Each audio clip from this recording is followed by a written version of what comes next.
What's going on over here, man? Hola, hola, hola, mi gente. My girl lost her house to a white person. Hold on.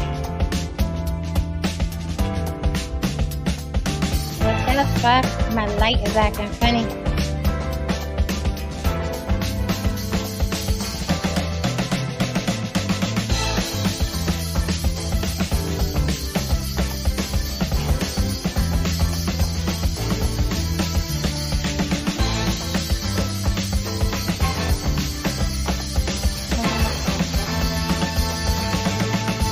You guys, all right, you guys.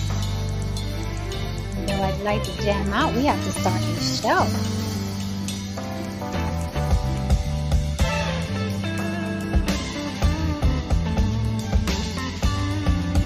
Yes, that is the topic. Gold Crown ICG. I just watched that Paul Moon video. Did you? Yeah.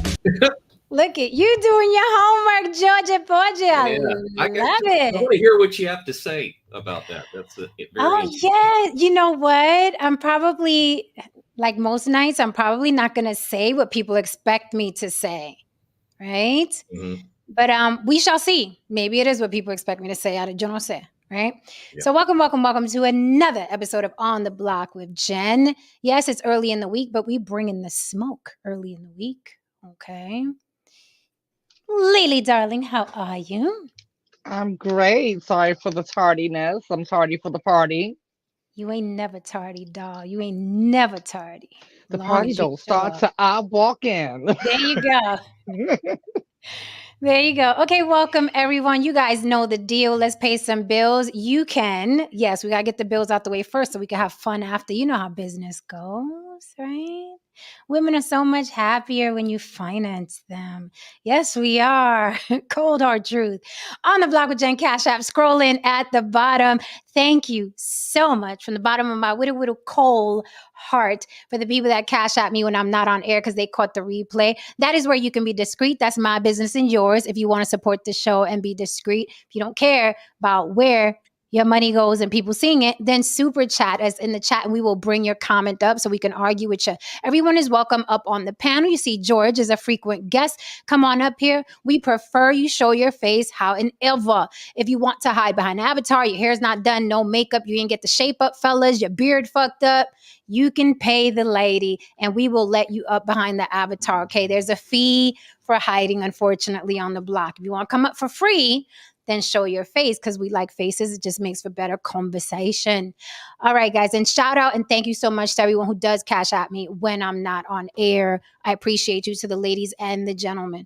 Thank you very, very much. Let my panel introduce themselves really quickly because we're going to get into this. A lot of people are waiting for this conversation and I don't want to keep them waiting. So if you guys got fluff, save it for tomorrow. Lily. I'm Lily of YB Limited. That's the letter Y, the letter B, the word limited. It is spelled here on the screen. You can find me here on YouTube as well as TikTok, Facebook, and Instagram. All right. That's about it for me.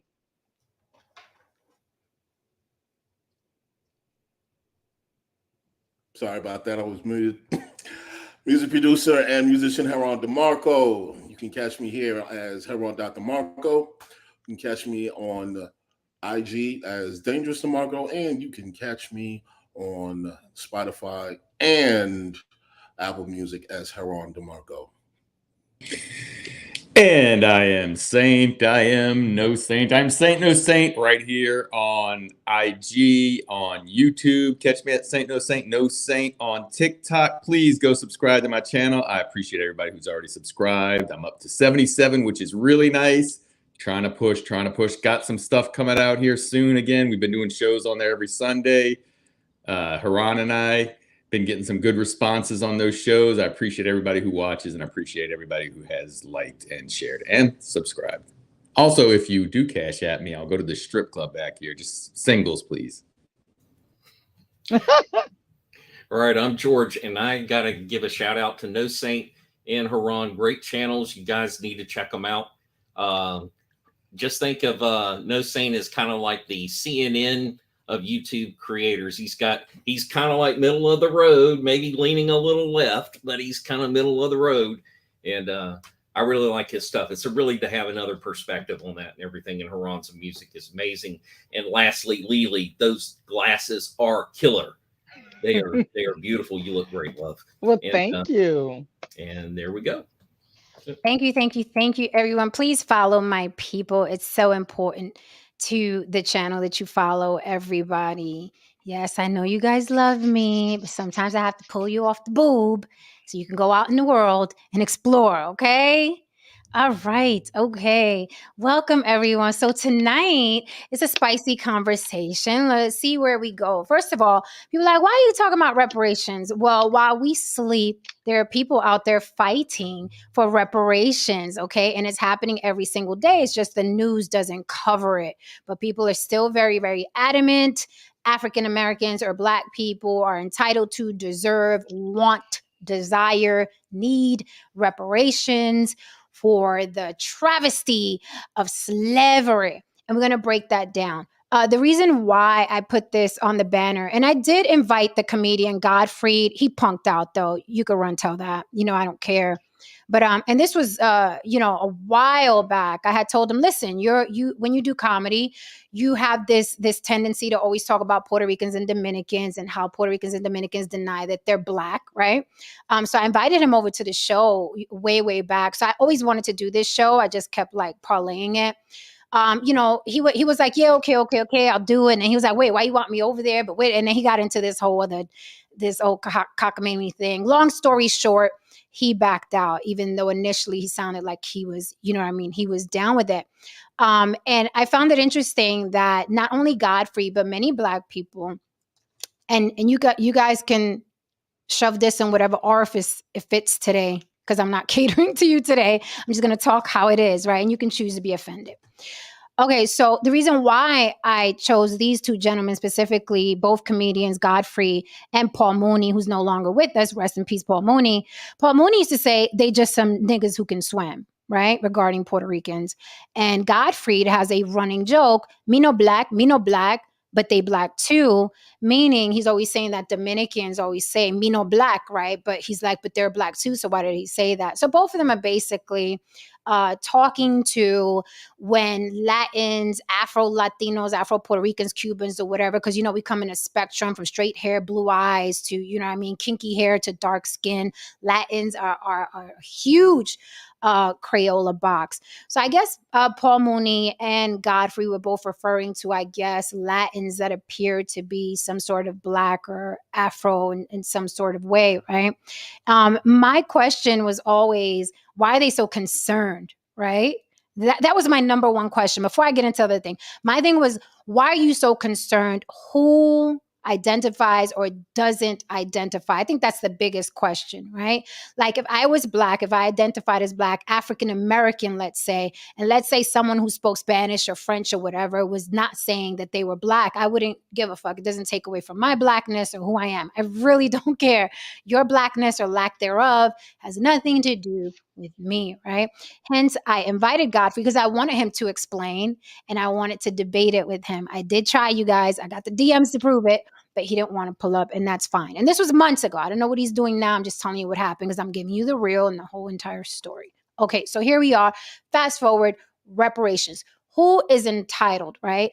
If you're insisting that Latins are Black because they have a 10, then are we entitled to the reparations that Black people in this country will get, or does the buck stop at reparations? Am I no longer Black, to Godfrey and say Paul Mooney, if, and they're not the only ones that say it, many of the Black people claim that Latins are Black too, right? So where does the buck stop? Does it stop where, oh, I'm Black too? Okay, well, I want some reparations. Is that where the buck stops with this identity crisis a lot of people seem to be having? And I got a lot more to say, but I don't want to be long-winded because I already was. And I'd like to pass the mic if somebody wants to jump in about something you think or something I said so we could keep going because I got a lot to say. Cheers. Okay, I want to jump in really quick and clear up something and kind of put myself in a hot seat when it comes to this topic, because I will be the first to admit that I was ignorant around the topic of ethnicity, race, and nationality, right? Because I was born and raised in America as a Black person, and took a lot of years and stuff like that, and to understand that most Black Americans don't really have a solid foundation on our identity, right? And so we are the only ones in the world that refer to ourselves as a color. There's no one else in this world that refers to themselves really as a color. Outside of America, anyone with a darker hue will give you either their tribe or their nationality or the ethnicity. They're not going to say, I'm peach. I'm a peachy hue.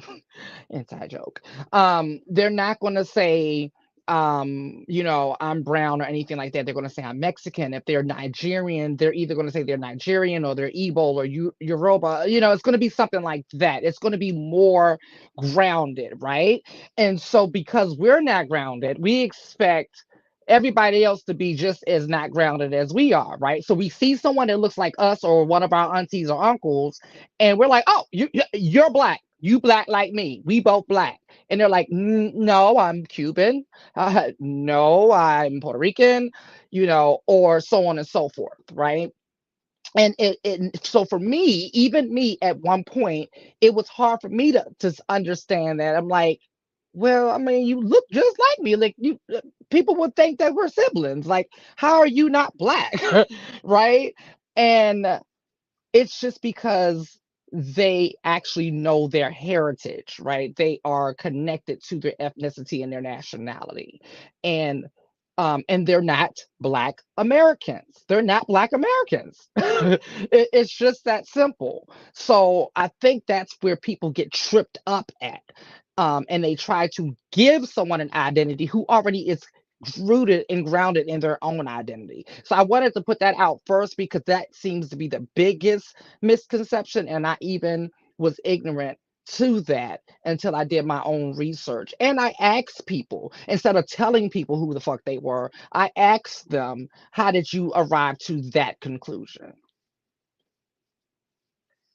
I love what you said, Lily, because I think there's a trigger for Black Americans when someone says, I'm not Black.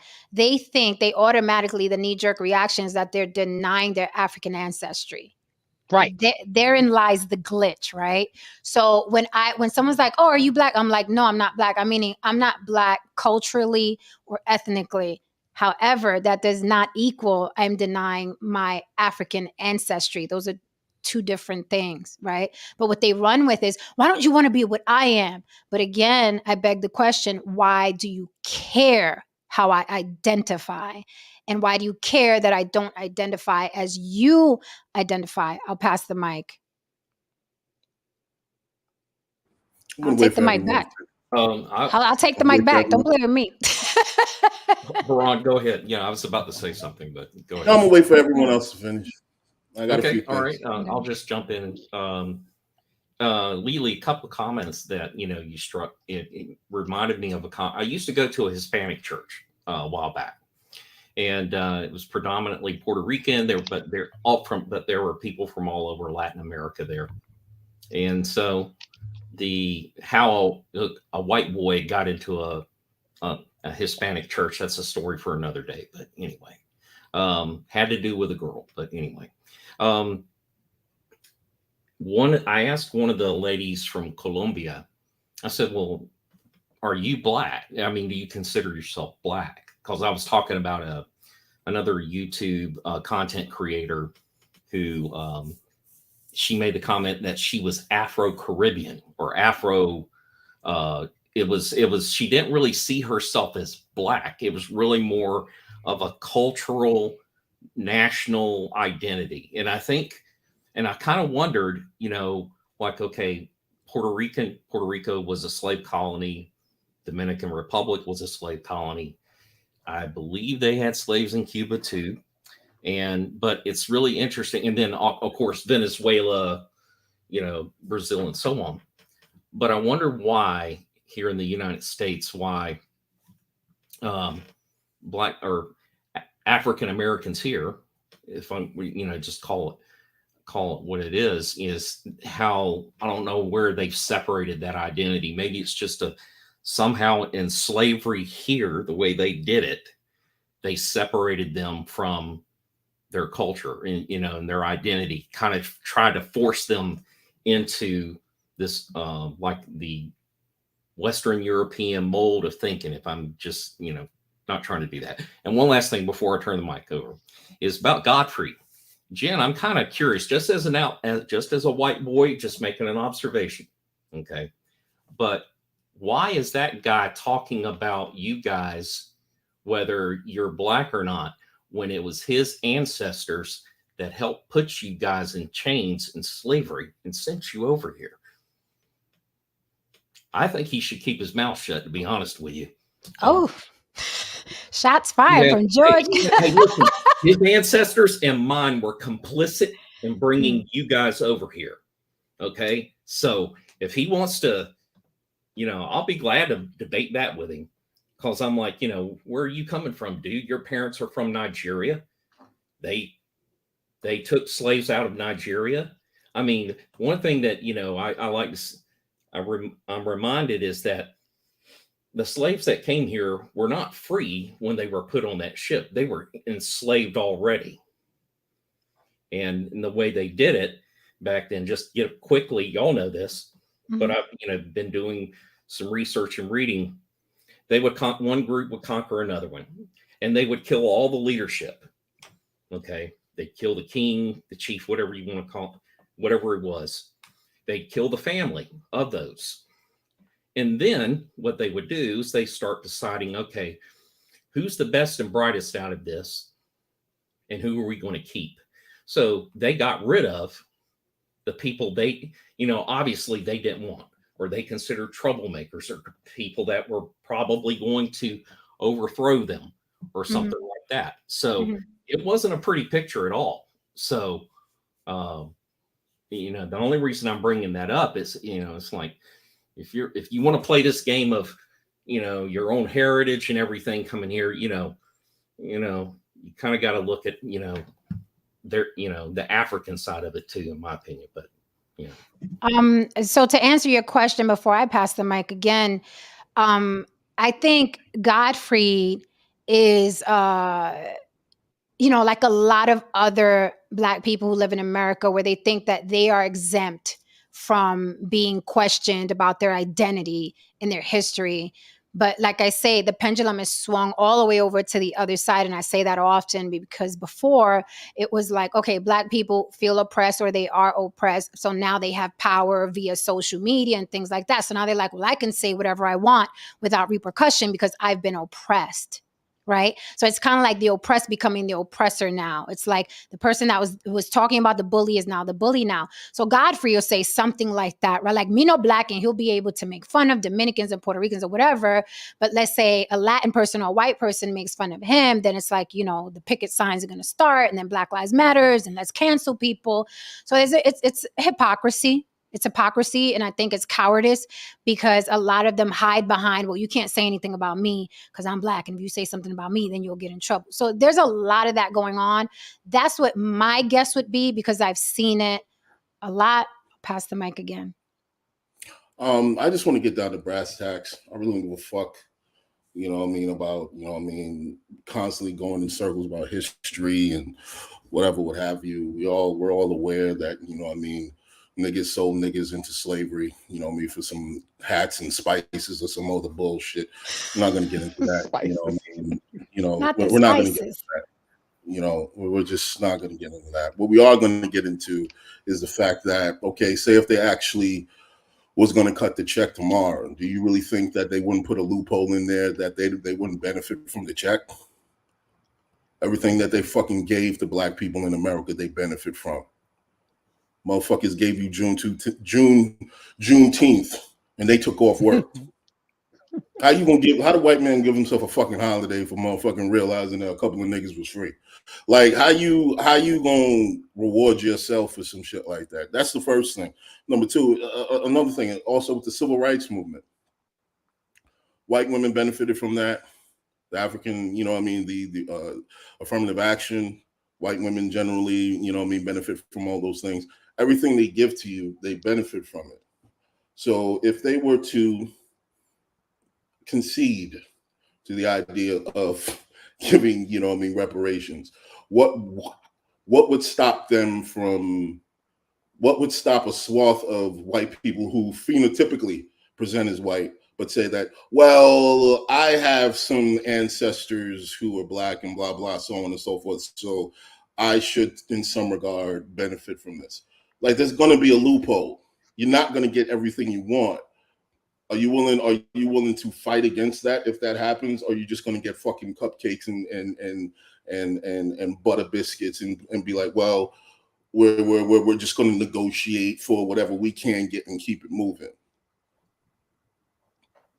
And that's where I am on it. Like, what stops them from giving you whatever the fuck they want to give you? What if they say, yo, we're just going to give y'all, I don't know, we're going to give y'all all the fucking tax break and you're going to just get $100 fucking. That's your reparations. What are you going to do? What are you going to do? Wow. I mean, there's a lot of places we can take this. I'm like, I don't even know where I want to take this right now. I see people upset in the chat or whatever. People get upset anytime you mention the fact that the Africans were complicit in the slave trade, right? It just could not have happened without a certain number of Africans being complicit, as well as not only complicit, but down for the business. Because you always hear me talk about this. It's always, no, I'm not American. I'm Caribbean. I'm Jamaicans, and Jamaicans were with the shits. We killed our fucking slave masters. Anyway, go ahead, Lily. It's always class before race. Okay, it's always going to be economics before race. Race is going to be in there, but it's always going to be class first. So if you have two groups that are the same race, they will enslave each other for economics. And that's what was going on before the slave trade that we constantly speak of. There were other slave trades. There were whites were enslaving whites, Africans were enslaving Africans, then whites enslaved the Indians, and then this person enslaved you've had slaves since this earth has been in existence, right? It's just that the African or the Black American descendants, we're constantly reminded of it in a way of defeatism and victimization. And it gives a lot of us, and I was one of those that took advantage of the victimhood for a long time, until I realized it wasn't getting me anywhere. Right. Until I realized nobody was coming to save me. Until I realized that I hadn't been enslaved in the years that I had been alive. Yes, racism still exists, because whenever you say any of those things, the first thing that people are going to hear is that you don't believe that racism exists. Let me say it again. It does exist. It's just that class is always going to, economics is always going to trump race. And so when I looked at all of that, and I looked at the history going outside of what I was taught in school, going outside of what I was shown on television constantly, and looking at the full thing, I came to the conclusion that victim way was just not getting me anywhere, and that I needed to figure it out, like, period. It's just that simple. We can look and see what's going on here in Hawaii. They know no one's coming to save us. They knew that. they knew that before the fire, right? It just seems like with us, we still hold on to this grain of hope that they're gonna do right. And yeah. Good luck. Okay, so I want to grab this comment.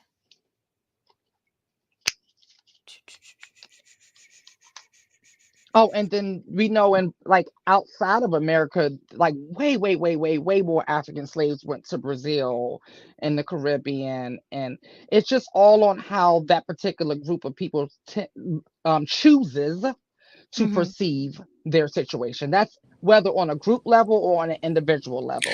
How you choose to perceive your situation is how you're going to move. Mhm. Mhm. Yeah. So I think that some of the stuff we're talking about is that we need to be able to take a look at history and realize that it's not black. Nothing's ever, excuse the pun, black and white when it comes to history. There's a lot of stuff that happens. In other words, people can act like they're all one today. Like, let's just say Mexico. We know in Mexico that there are different factions in Mexico. There are the light-skinned Mexicans that were more of the Spaniards, and then they are the indigenous, and the light-skinned Mexicans are the ones that are on TV, and the light-skinned Mexicans are the ones that have the money, right? But my thing is, why was Mexico conquered? Just like why were the natives in America, the Indians, if you want to call them the Indians, Native Americans, the First Nation people conquered? Is because none of them were together. They were all separate tribes fighting each other, and that's what allowed small groups of Europeans to come in there and conquer. But we can't not look at the other side too, and that's what George was bringing up, was that he's saying, well, there's two sides to the story, and I get that. Now, why in the U.S., and I'll leave this to someone on the panel that's not white to explain, why in the U.S., like Haran said, in Jamaica they overthrew their oppressors, in Brazil they take on a different identity. They take on, it's more nationalistic there, just like in these, and so other countries that are south of the United States take on whatever country they're in, and the culture has developed and the cultures have mixed, and they become Colombian, or they become Puerto Rican, or they become, and they don't have as much division within the people. I don't know why that is necessarily. And so, I mean, I'm just going to leave it there. I'm just curious I- for your opinion. That's really quick. Hold on.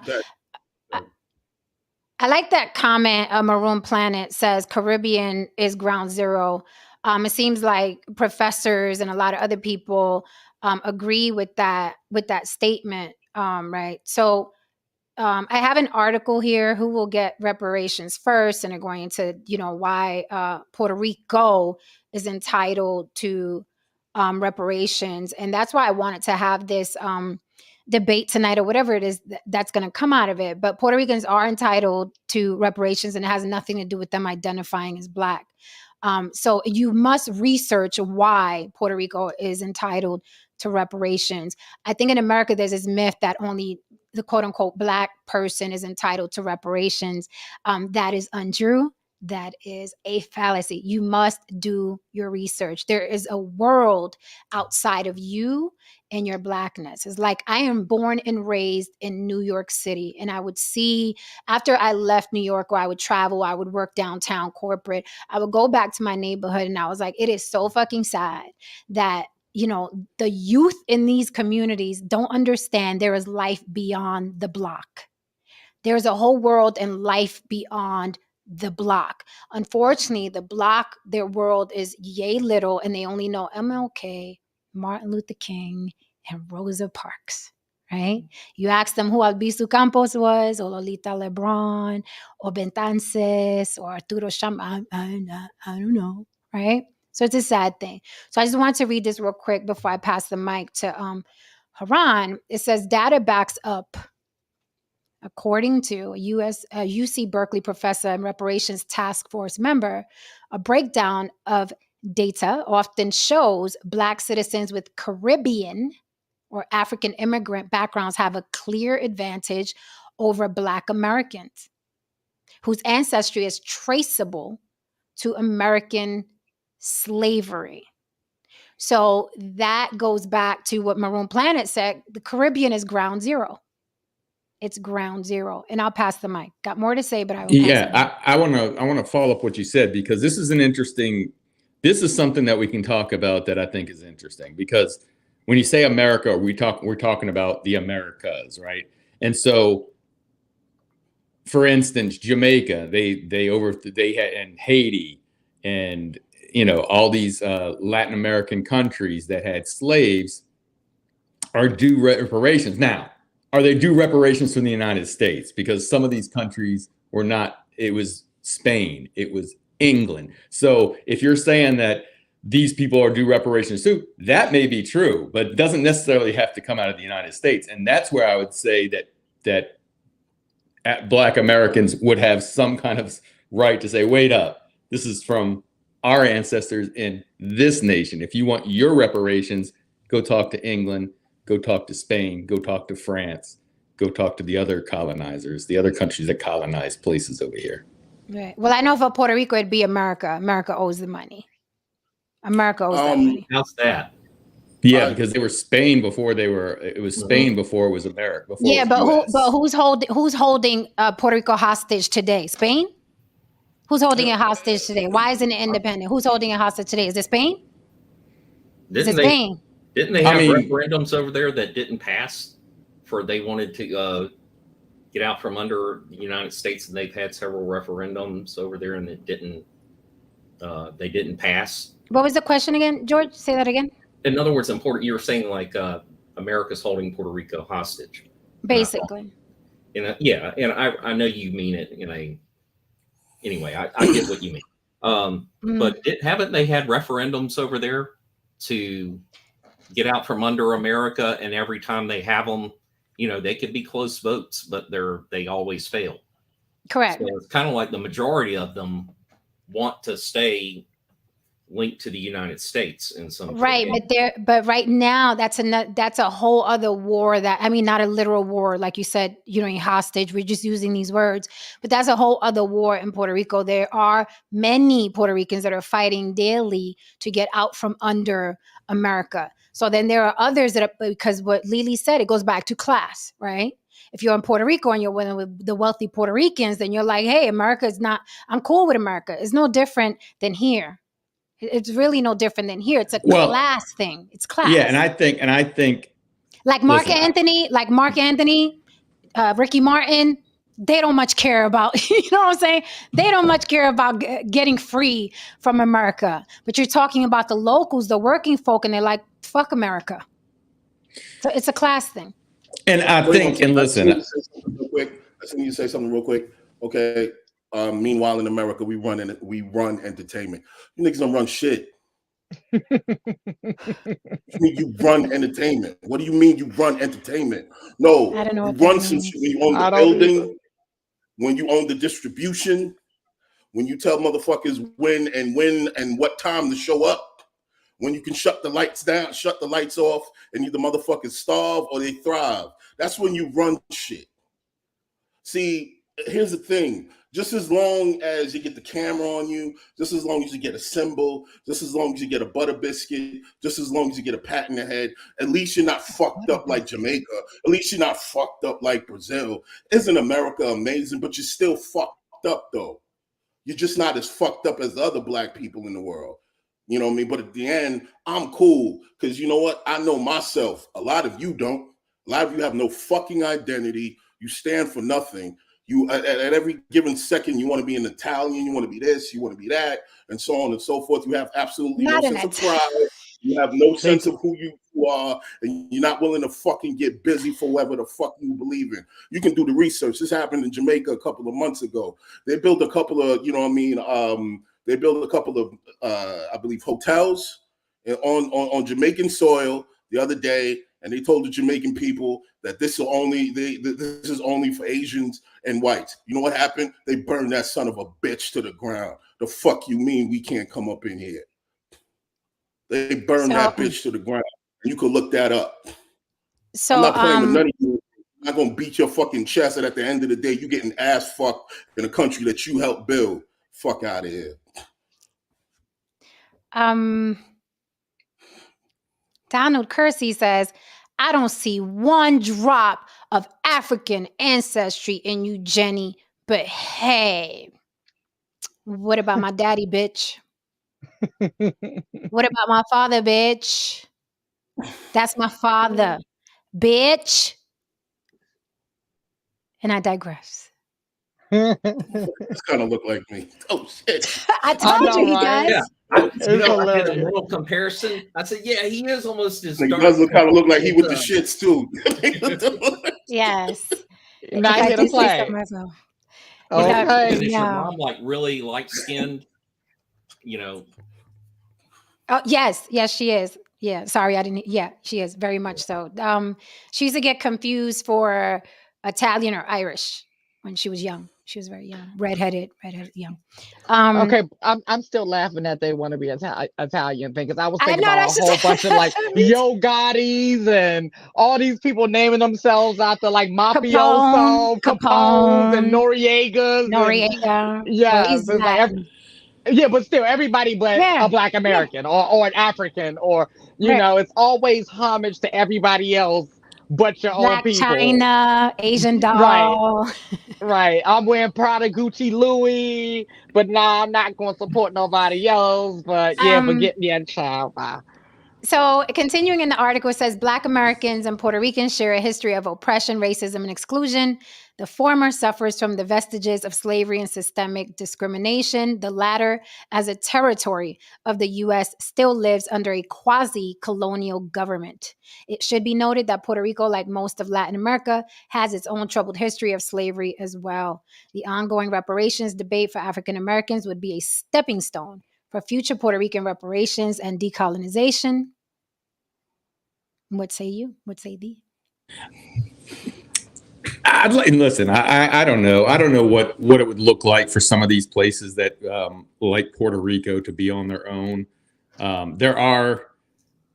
God, this is going to sound awful coming from me. I don't think there are a lot of people complaining to like the Puerto Ricans they were able to leave out of Puerto Rico and come to the United States because they have a U.S. passport or travel the world because they have a U.S. passport. I think now, what would it look like if the United States wasn't there? The United States simply has Puerto Rico for positioning. They have a base there, and it's positioning and be able to project American power. And that goes on. That's around the world. There's several bases like that. But it'd be interesting. I don't know what Puerto Rico's economy or how they would fare without. I know there are a lot of poor people in Puerto Rico. I know it's very poverty stricken. So I don't know what the benefit of us being there either, other than having a base there and and a protection. So I think that'd be. But again, what I want to say is,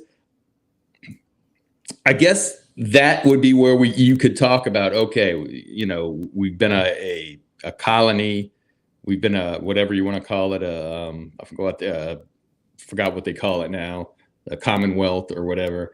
And so for that, we want so much money, in reparations. But it is an interesting thing because in reality, Spain was the one that actually owes too. They owe quite a bit as well. So that's what I'm saying. I'm like, I could almost see Black people in America saying, wait, why are we paying all these other people that are coming in and immigrating from other countries?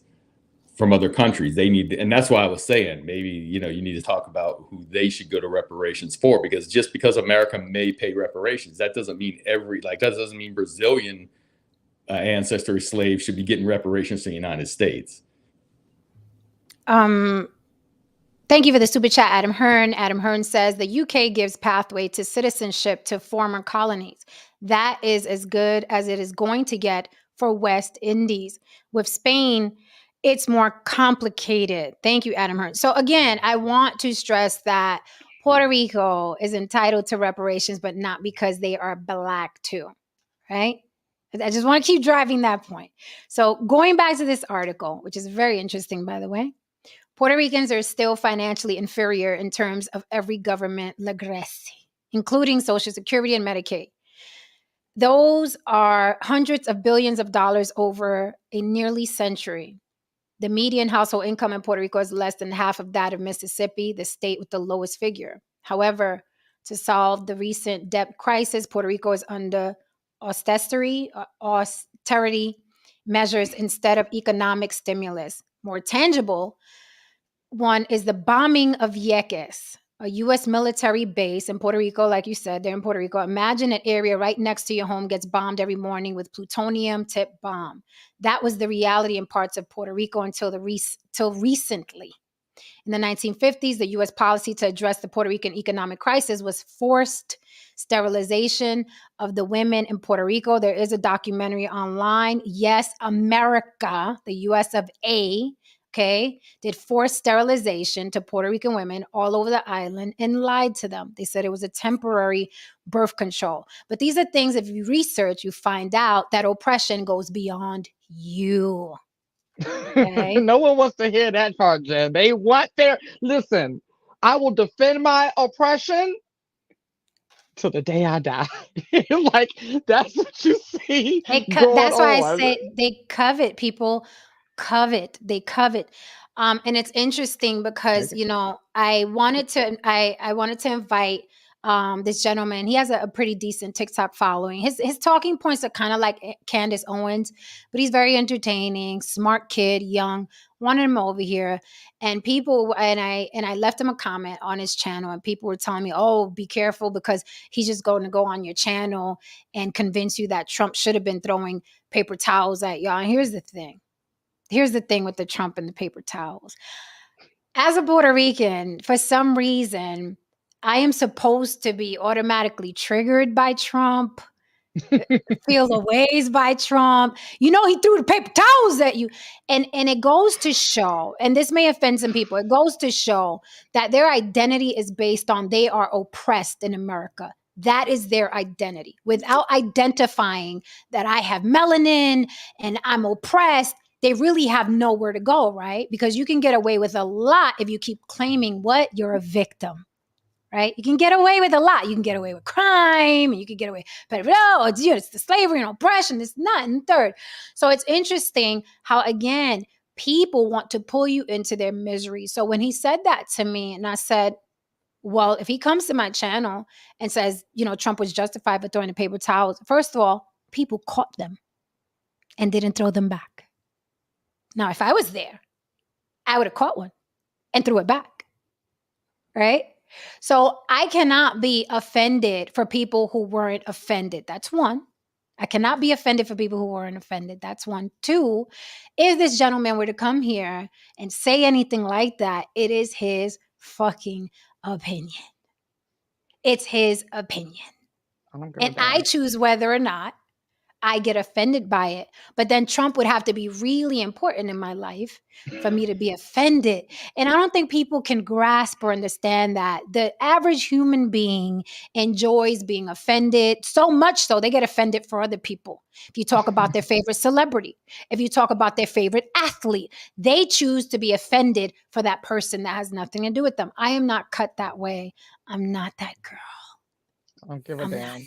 Oh my goodness! Someone has used the word tethers in the chat, and it's so amazing, and it's expected because black people tend to become so whitish when they feel threatened, and then when they have the opportunity to look down on someone that they feel is in a different hierarchical space, they act real white, man. And here comes the slurs. Here comes the tossing of the toilet tissue, and here comes all that shit, right? Oh man, because how dare you take away my trauma from me? How dare you? I have a patent on suffering. We have a patent on supplication. I will not share this. This is my identity. I want to answer Adam Hearn. Adam Hearn, the word tether was it's a word. Let me tell you what it means to the people that say it in YouTube, because there's like a Merriam-Webster's definition. But let me tell you how people on YouTube are using it so you're clear, because there's two different definitions. There's Webster's, and then there's Tariq Nasheed's flying monkeys. Okay? There's two different definitions. So if you're asking me what it means and how it was used in the chat or how it's used on YouTube, it's actually a word that Tariq Nasheed uses to divide people of color, specifically who have African ancestry. That is a word that he uses to divide Black people, so Black people can fight each other. So Jamaicans can fight Africans, whatever. So if you're a lighter hue of skin, right, then you are, according to Auntie Tariq, a tether, right? So there are two different definitions. So Adam, the way they use it in the chat or how you see it on YouTube, they are Tariq Nasheed's flying monkeys. and they do his bidding and they repeat his words. Like we said yesterday about these YouTube characters, they coin these phrases, they give it their own definition, and then their flying monkeys fly all over YouTube. They fly all over YouTube, spreading the good word and the good gospel of their YouTube leaders. So I hope that clears it up. That's what it means in the YouTube space. Now, if you want to get the real definition, then you're going to have to go to the dictionary. I hope that helps. Oh, Jen, I just wanted to say too, Haran raised this point a few minutes ago when he said, well, who's going to be defined as black?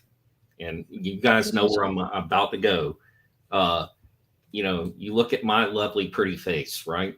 You know, I think it was on my first night on the show or the second night. I ran down my genealogy list, right? 0.8% African. So to Haran's point, they will rig the system where people like me, and I'm not going to lie, I will be right down there getting my $5 or whatever it is for that. $5. Yeah. As ridiculous as that is, but if they make it legal, you know, for that, Haran is totally right. They're going to rig the system to where you guys won't get shit. They're totally think all that money? You think the white man really gonna cut a big ass fucking check and he not get a fucking piece of that shit? Let's listen. There is no way it is going to be. This is what's funny.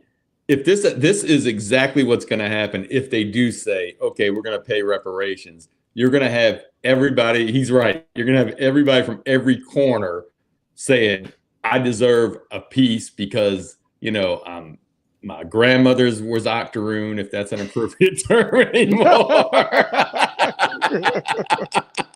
Oh, it was so inappropriate. God damn it.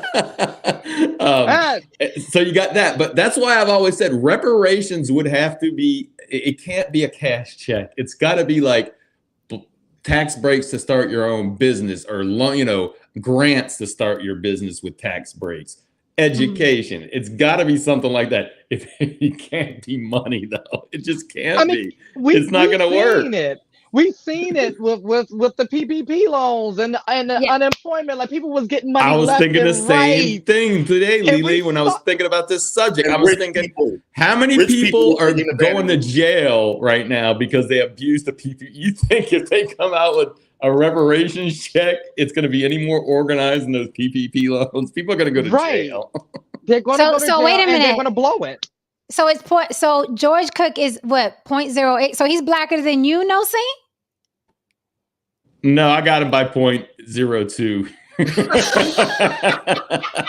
gonna get $12. He's gonna get $12. But, you know, obviously you guys can see how ridiculous this is. But I will, if they ever do this, they will require DNA tests. I can see the whole thing. You know, they will require DNA tests. You gotta, you know, trace your ancestors back to when they came over here and so on and so forth. And no, it can't be. And what would the because percentage be? Like, I mean, this is really murky and complicated for Black Americans, right? Like, what would the percentage of the African ancestry need to be in the ancestry test? Do you need to do 23andMe, or do you need to do, because now I've heard you could take like 3 different tests and get 3 different results. Yeah, well, different companies. That's what I was about to explain. It couldn't be by DNA test. It can tell you that you have people that are in countries, but it's all based on how many people are testing in that country. So, you know, it's not, if somebody in the Congo, if nobody in the Congo ever tested, you're not going to ever show up any ancestor in the Congo because they don't have anything to link you to the Congo. It's 1% doesn't mean you're 1%, doesn't literally mean you're 1%. It just means, it's not like that. Yeah, you're right. Yeah, No Saint's right about that. Now, has anybody, if you're familiar with the background check process when you're getting a job, if you're familiar with that, everyone knows that shit is a fucking headache, man. They ask you for things where you're like, I don't fucking know where that fucking shit is. You know what I mean? Now, if you got to go through all that, imagine what you'd have to go through to prove that your grandmama was picking cotton or I had sex with George Washington or some stupid shit like that. Imagine all that shit you'd have to go through. They're going to have people going through hoops, man. And there'll be reparations fraud. There'll be all kind of conspiracy shits happen. It will not be a clean moment. It will not. No. So let No. me I want to, and this is the last part of the article that I'm going to read because I want to give 100% to the panel in the chat. I think of Puerto Rico reparations as allowing people to have choice to decide and to have a binding referendum that the United States commits to follow. If the people decide on statehood, for instance, then the United States should accept that vote. My reparations proposal is to first follow the people's will, then the recognition that the wrongs have occurred, and finally the remedies. One of the most effective reparations measures in history was what Britain did in Trinidad and Tobago. In the letters of agreement was a financial commitment to assist the transition from a colonial state to an independent country. It was binding for the former colonial ruler to provide support for Tobago's people to pursue their self-determination, both in terms of economy and governance. And this goes back to something you said, No Saint. If people don't want independence, then that's a real question. What would be the remedial measures that level the floor? The guiding principles should nevertheless be equality and the commitment to support Puerto Ricans in light of failed U.S. programs, because there are people that want it and people that don't. So they have to come up with a way that makes sense. I think right. it's just coming up. That's like Hawaii is the same way, you know, and Alaska, you have separation even probably in Texas. Texas always trying to separate. But you're right. Like it would have to be a majority of people that would want to have separate. Guam is another one that's out there. There's a ton. Listen, there's a ton of little places people don't even realize the United States have a foothold in. Yep. And that's the thing. A lot of people jump into these conversations. They know nothing about nothing. First of all, they don't even know their own lineage. That's first thing.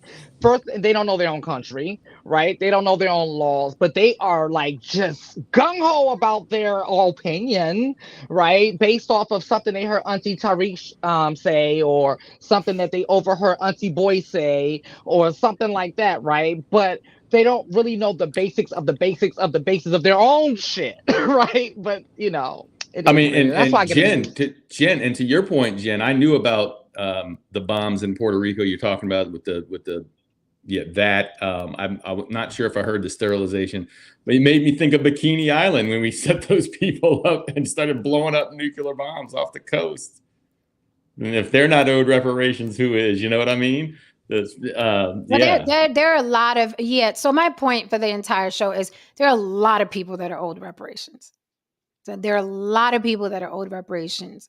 Lily, what do you think of when I hear you say about, it's like the PPP loans, because we've had this debate before, and something No Saint said too. What if it's not, cash at all? What if it is, help to start a business? What if it is college tuition? What if it is? And then what do you think about people who say it's none of your business what we do with the money, whether we want to go out and buy Versace and Jordans or whatever? It's none of your business what we do with the money. What do you think about that?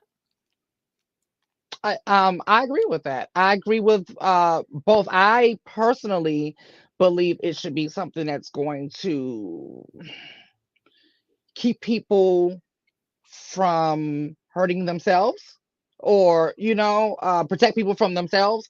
But if it's not, at the end of the day, it really isn't none of our business, right? So I say, go ahead, give them give out the reparations, and we already know, we've seen what's going to happen. We've seen it. I mean, people was getting money hand over fist in 2021, right? And no one really has anything to show for it. There were a lot of businesses started in name, in shell, right?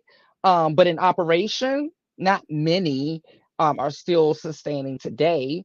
But for the most part, they gave it right back to the government. So it really isn't none of my business at the end of the day. It really isn't. I don't give a damn. Thank you for the super chat, Adam Hearn. Adam Hearn says, Jen, unfortunately for you, based economics and voting block, Mexican Americans have a better chance of getting reparations from the U.S. or California. I mean, none of it is unfortunate. Let people get their money. Let people get their money. I'm being facetious for all the Black people that say that Latins are Black too. I just think it's funny when the subject of reparations, is around, it arises, right? Everybody's like, oh no, wait, you're not Black enough. So I'm and that with the thumbnail and everything, I was being facetious, but it's the conversations that I've heard throughout my life. Who's Black and who isn't? I've heard it my entire life. Look, give them the check. It's not really going to do anything because at the end of the day, everybody knows that the culture is conditioned to consume. It's not conditioned to produce. So the intent and the perception might be if they get a check that it will turn things around. It will turn nothing around because you have no fucking clear idea of how to produce, or how to change your circumstances. It's not like the Jews. If you gave them a whole bunch of fucking money, they are conditioned to understand how to produce and how to actually own a situation. So yeah, here's your money, here's your check. You're just going to give it right back to them. And then you might ask for more money, but then they'll be able to say that, no, that was your reparations check. Moving right along. So pause right there for a minute, because a lot of people, I see people bitching, moaning, and crying in the chat about the Jewish people and the Native Americans, right? They got their reparations. Why can't we get our reparations, right? So let's, would you, when people say that, because let me tell you, the Black community's hard on for the Jewish people is sexy as fuck, because it is truly the biggest hard on I've ever seen.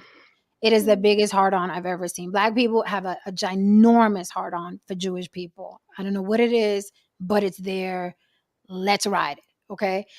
Haran, when people say, well, the Jewish people got reparations, the Native Americans got reparations, do you think that if the Black community, and I use the word loosely, in this country would get reparations the way those communities or ethnicities have, what do you think would happen long term? Because they keep talking about it like we'll be just as good as the Jewish and just as good as the Native Americans if you cut that check.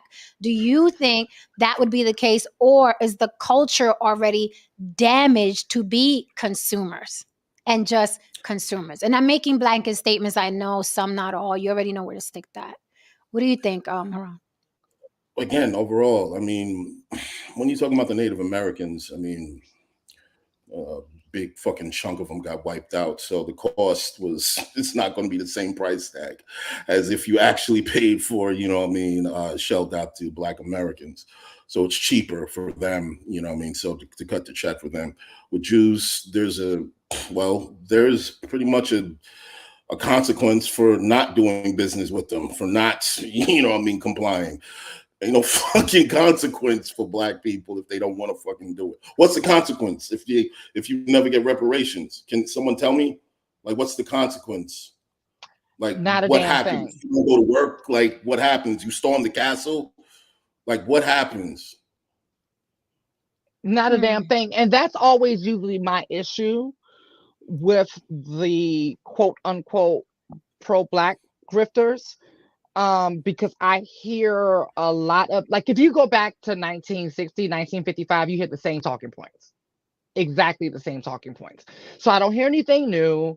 I don't hear any solutions. Like, the solutions have to be drastic, right? All the stuff that they talk is just to keep them in power, to keep them in front of the faces, to keep them to be leaders of the community and stuff like that.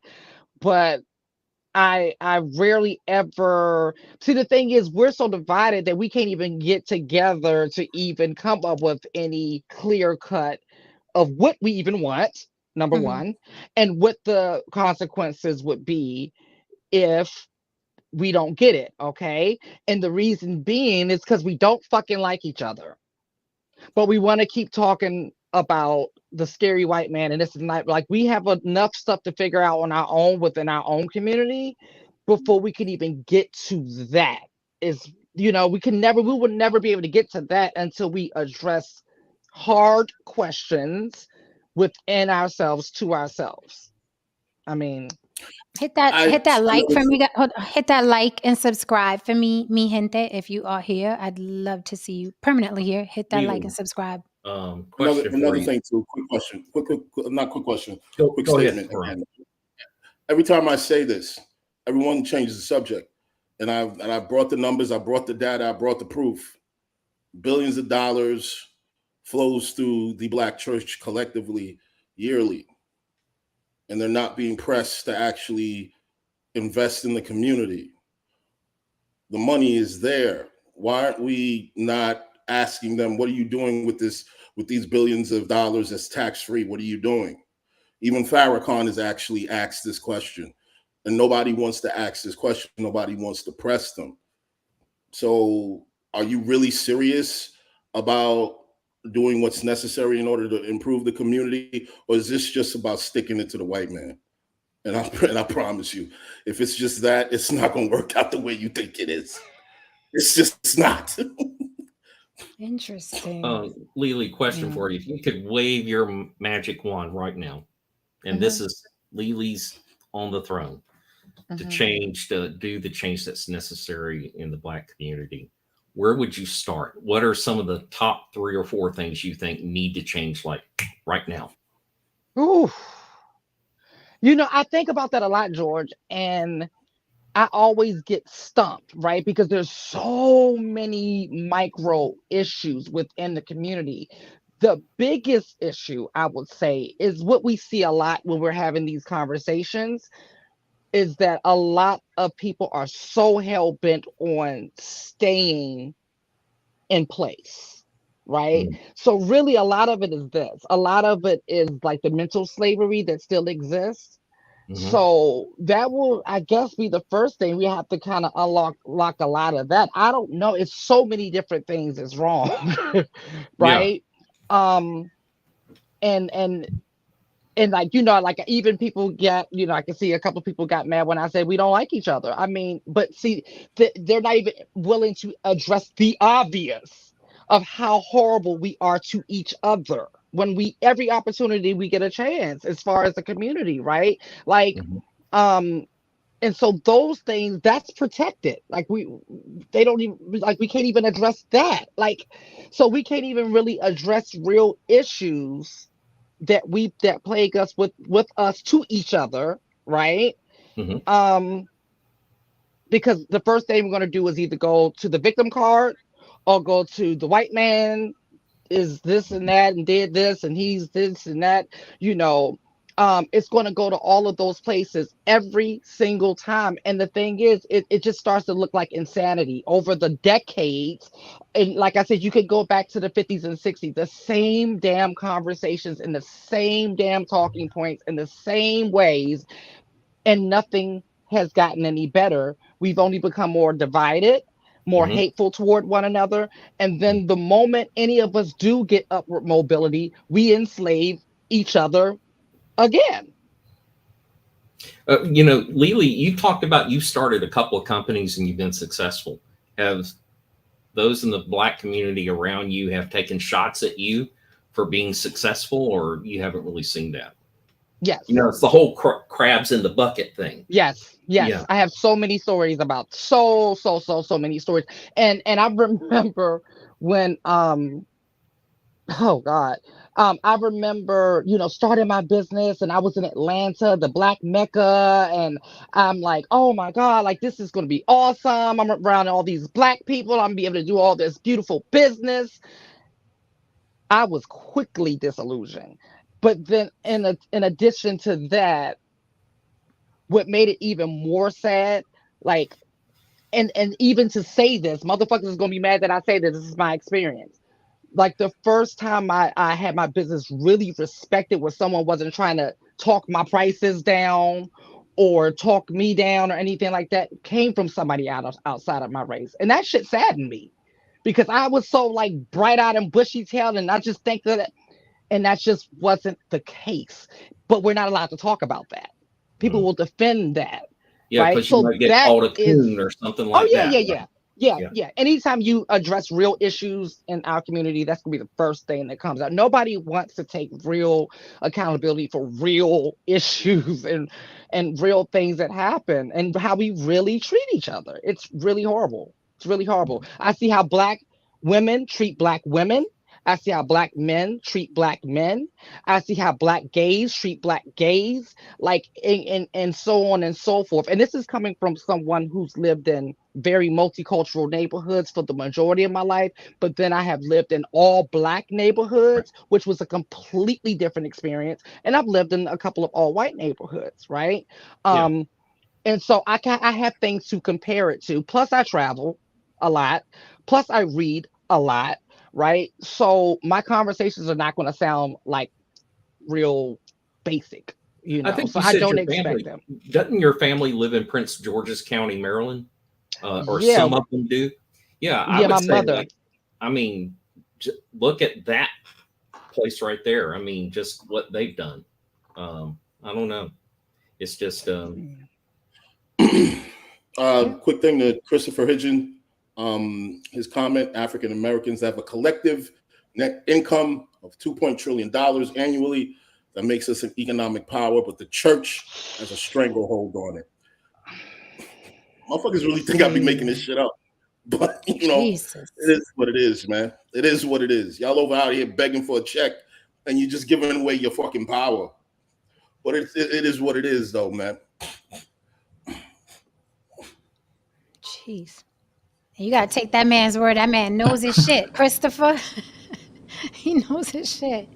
I ain't messing with Yeah, Christopher. but collectively, if those stats are correct, that's a lot of money. But to act like And you can somehow get consumers. everybody together and use it to one, like we're gonna take 2.2 trillion and invest it as one person, that's never gonna happen. That's the thing that starts. But Oh It's no, like I'd it like just to has know to be enough. if collectively it's 2 trillion in the black community, what is it in the white community? Absolutely, And I we understand don't what pull you're it saying, together. but There's no such it thing has as pulling it. It's like like pulling it 6-7 together. times as much, no Saint. What's that? You know, our economy is like about 15-16 trillion dollars. So 2.2 is roughly, you know, maybe 1/7, 1/8 of that. Yeah. But the point of the matter is that even if that's Yeah, but let me say this roughly- let me say something to this to what No Saint said. The white community isn't in dire straits like the black community. No, you're right. But I'm saying So that they have to go out their way. If life is so horrible for them, then they have to go out their way to try to come together. White people don't give a fuck about coming together because right. being white here, even if you're a meth head in a trailer park, is better than being a black person. So they don't have that pressure on them like that. So they have to. They must if they want change, or they can keep fighting for reparations. I mean, it's free will. People yeah, can do because what I they mean want. to look at that, a lot of that is consumerism. 2.2 trillion. A lot of it's consumerism. A lot of it is not ownership, generational wealth, and things like that. Like we've been trained to be consumers, including myself. I had to untrain myself, right? Um, you know, it's just so many things that plague our community that we just are not willing to look at or address. We will defend it. I mean, look how much how much we see our community defend our degeneracy on this show. When we show Exhibit A of Black degeneracy, we will have a ton of people come and defend the Black degeneracy I'm talking about tooth and nail. They be ready to fight to defend degeneracy within the community. So it's like, what can you do? What can you do? The hands are tied. Right. And here is George Cook. Here's my mama. That's my mama. Aww. And that's me. I And love I it. see where you get your good looks from. Thank Jen. I you. love Thank you. it. That's my mama. So they were, completely No. different, opposite sides of the spectrum. So I understand what Jen was saying but all I'm saying is anytime somehow, let's just say there's a collective thing and there's somebody running the $2 trillion economy, people are going to be stealing. It happens in every community. There's people going to be ciphering that off. They're going to be mishandling the funds. But I'm just saying it's really not. You can say you have $2.2 trillion collectively, but there's never going to be a collective when it comes to spending that money, whether you need it or not. Because just like anything else, no, but like anything else, like you're expecting someone who makes it to actually care about people who are struggling. And in the end, it's the people who are making it are saying, I made it, and why am I going to take a hit? I'm up here. I'm going to protect what I got. I'm not, that's how it normally works. Anybody that makes it. I see Let me it ask you a differently question. than you're looking. Hold on. I see it differently than you're looking at it, No Saint. The way you're looking at it is unrealistic. It's fantasy. It's a mirage, right? Mhm. I don't think people are saying that the Black community is worth $2.4 trillion. We need to come together and kumbaya. But that is not what's being said. What's being said is if there's $2.4 fucking trillion, then you are not as oppressed as you fucking claiming you are and needing this reparations. If there's $2.4 trillion of spending money, then you shouldn't be in the position you're in. I think that's where it's coming from. Not, everybody put their $2.4 trillion together and then you won't be broke anymore. We understand class. We understand that rich Black people, there's rich Black people that are like, I don't see racism.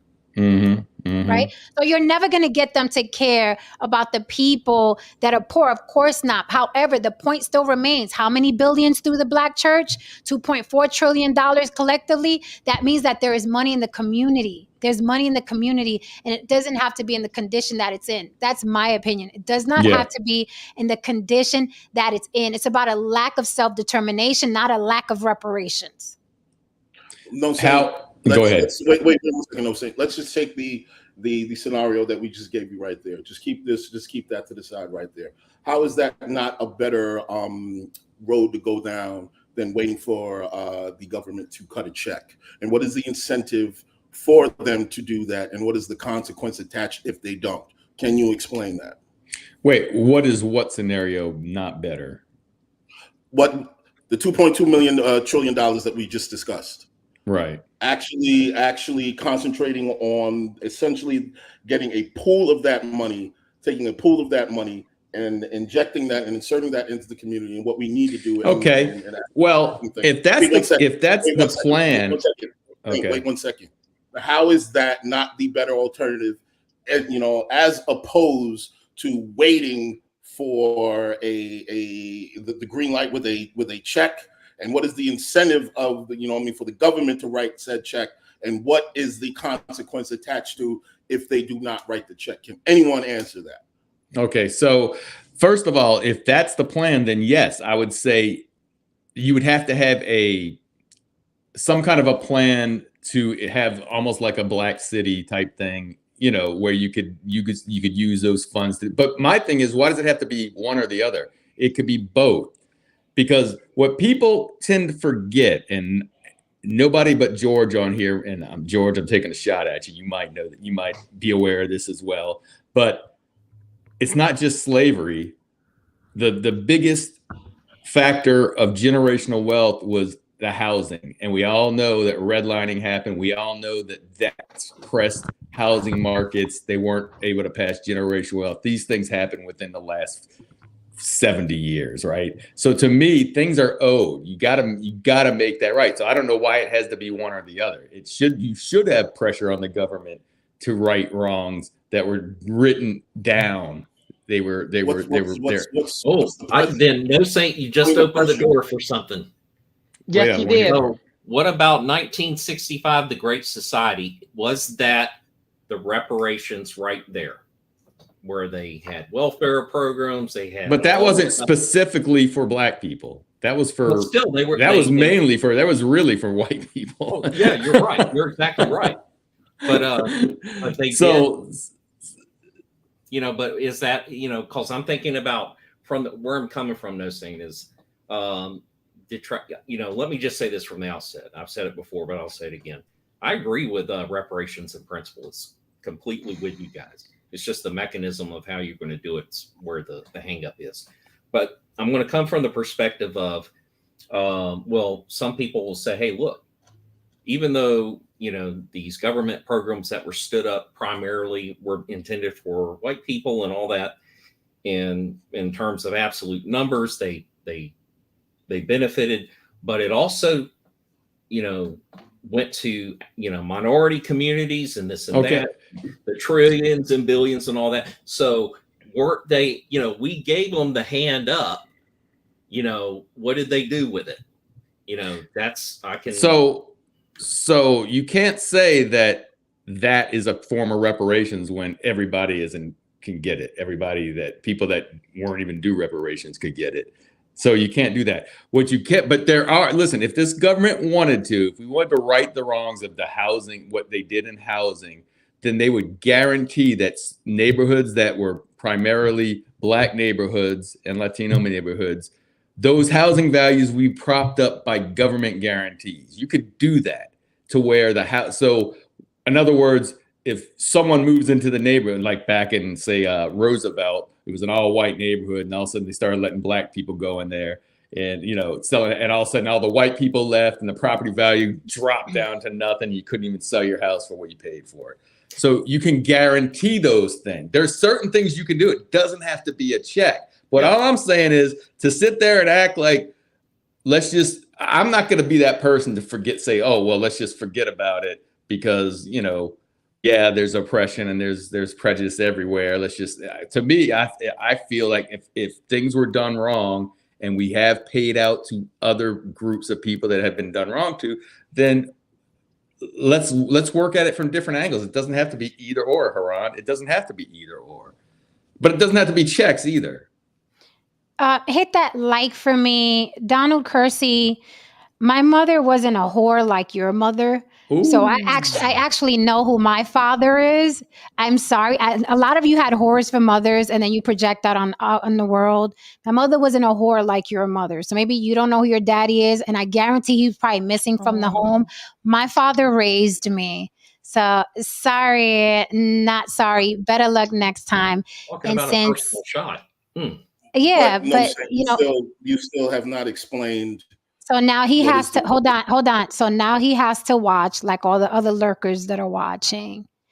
Sorry, you are the weakest link. Goodbye. Please subscribe to the channel. There you go. And I want to address this this comment here I thought was interesting.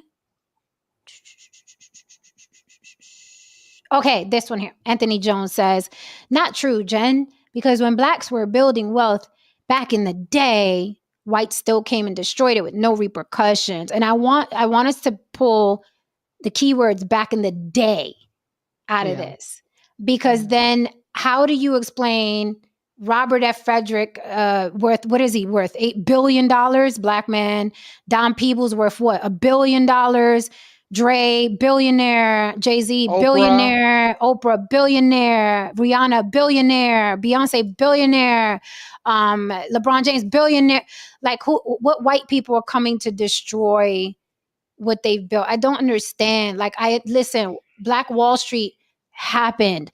What is your excuse now in 2023? Now, if your excuse is, I'm afraid to build because white people are going to come and destroy it anyway, then say that. Then say that. But don't tell me you're not building because of Black Wall Street, because you sound insane. Because you were not at Black Wall Street. You did not build Black Wall Street and it got destroyed. You weren't there. You weren't there. You are privy to history. That is what it is. You are privy to history.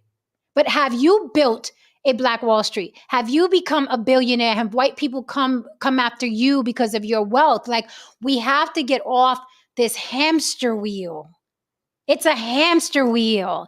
No, we can't do that because white folk gonna come and look what happened in Black Wall Street. That's why. Meanwhile, there's Black billionaires rising all over us. Black millionaires rising all over us. Dude that owns the Zeus network, he's on the fucking tip of $1 billion. You have to let go of fucking Black Wall Street. Let it go in 2023. It happened. It was a travesty. It was absolutely fucking horrific. It was despicable. Okay? You have to let it go. You were not there, sir. You were not there, ma'am. It is 2023. So if it's fear, because it's very possible, it could be fear. Fear is a hell of a drug. If it's fear, then say that. But don't say that Black people aren't building because of what happened in Black Wall Street. You were not there. You can build today. But if you're afraid, then I understand. Because fear is big for a lot of people.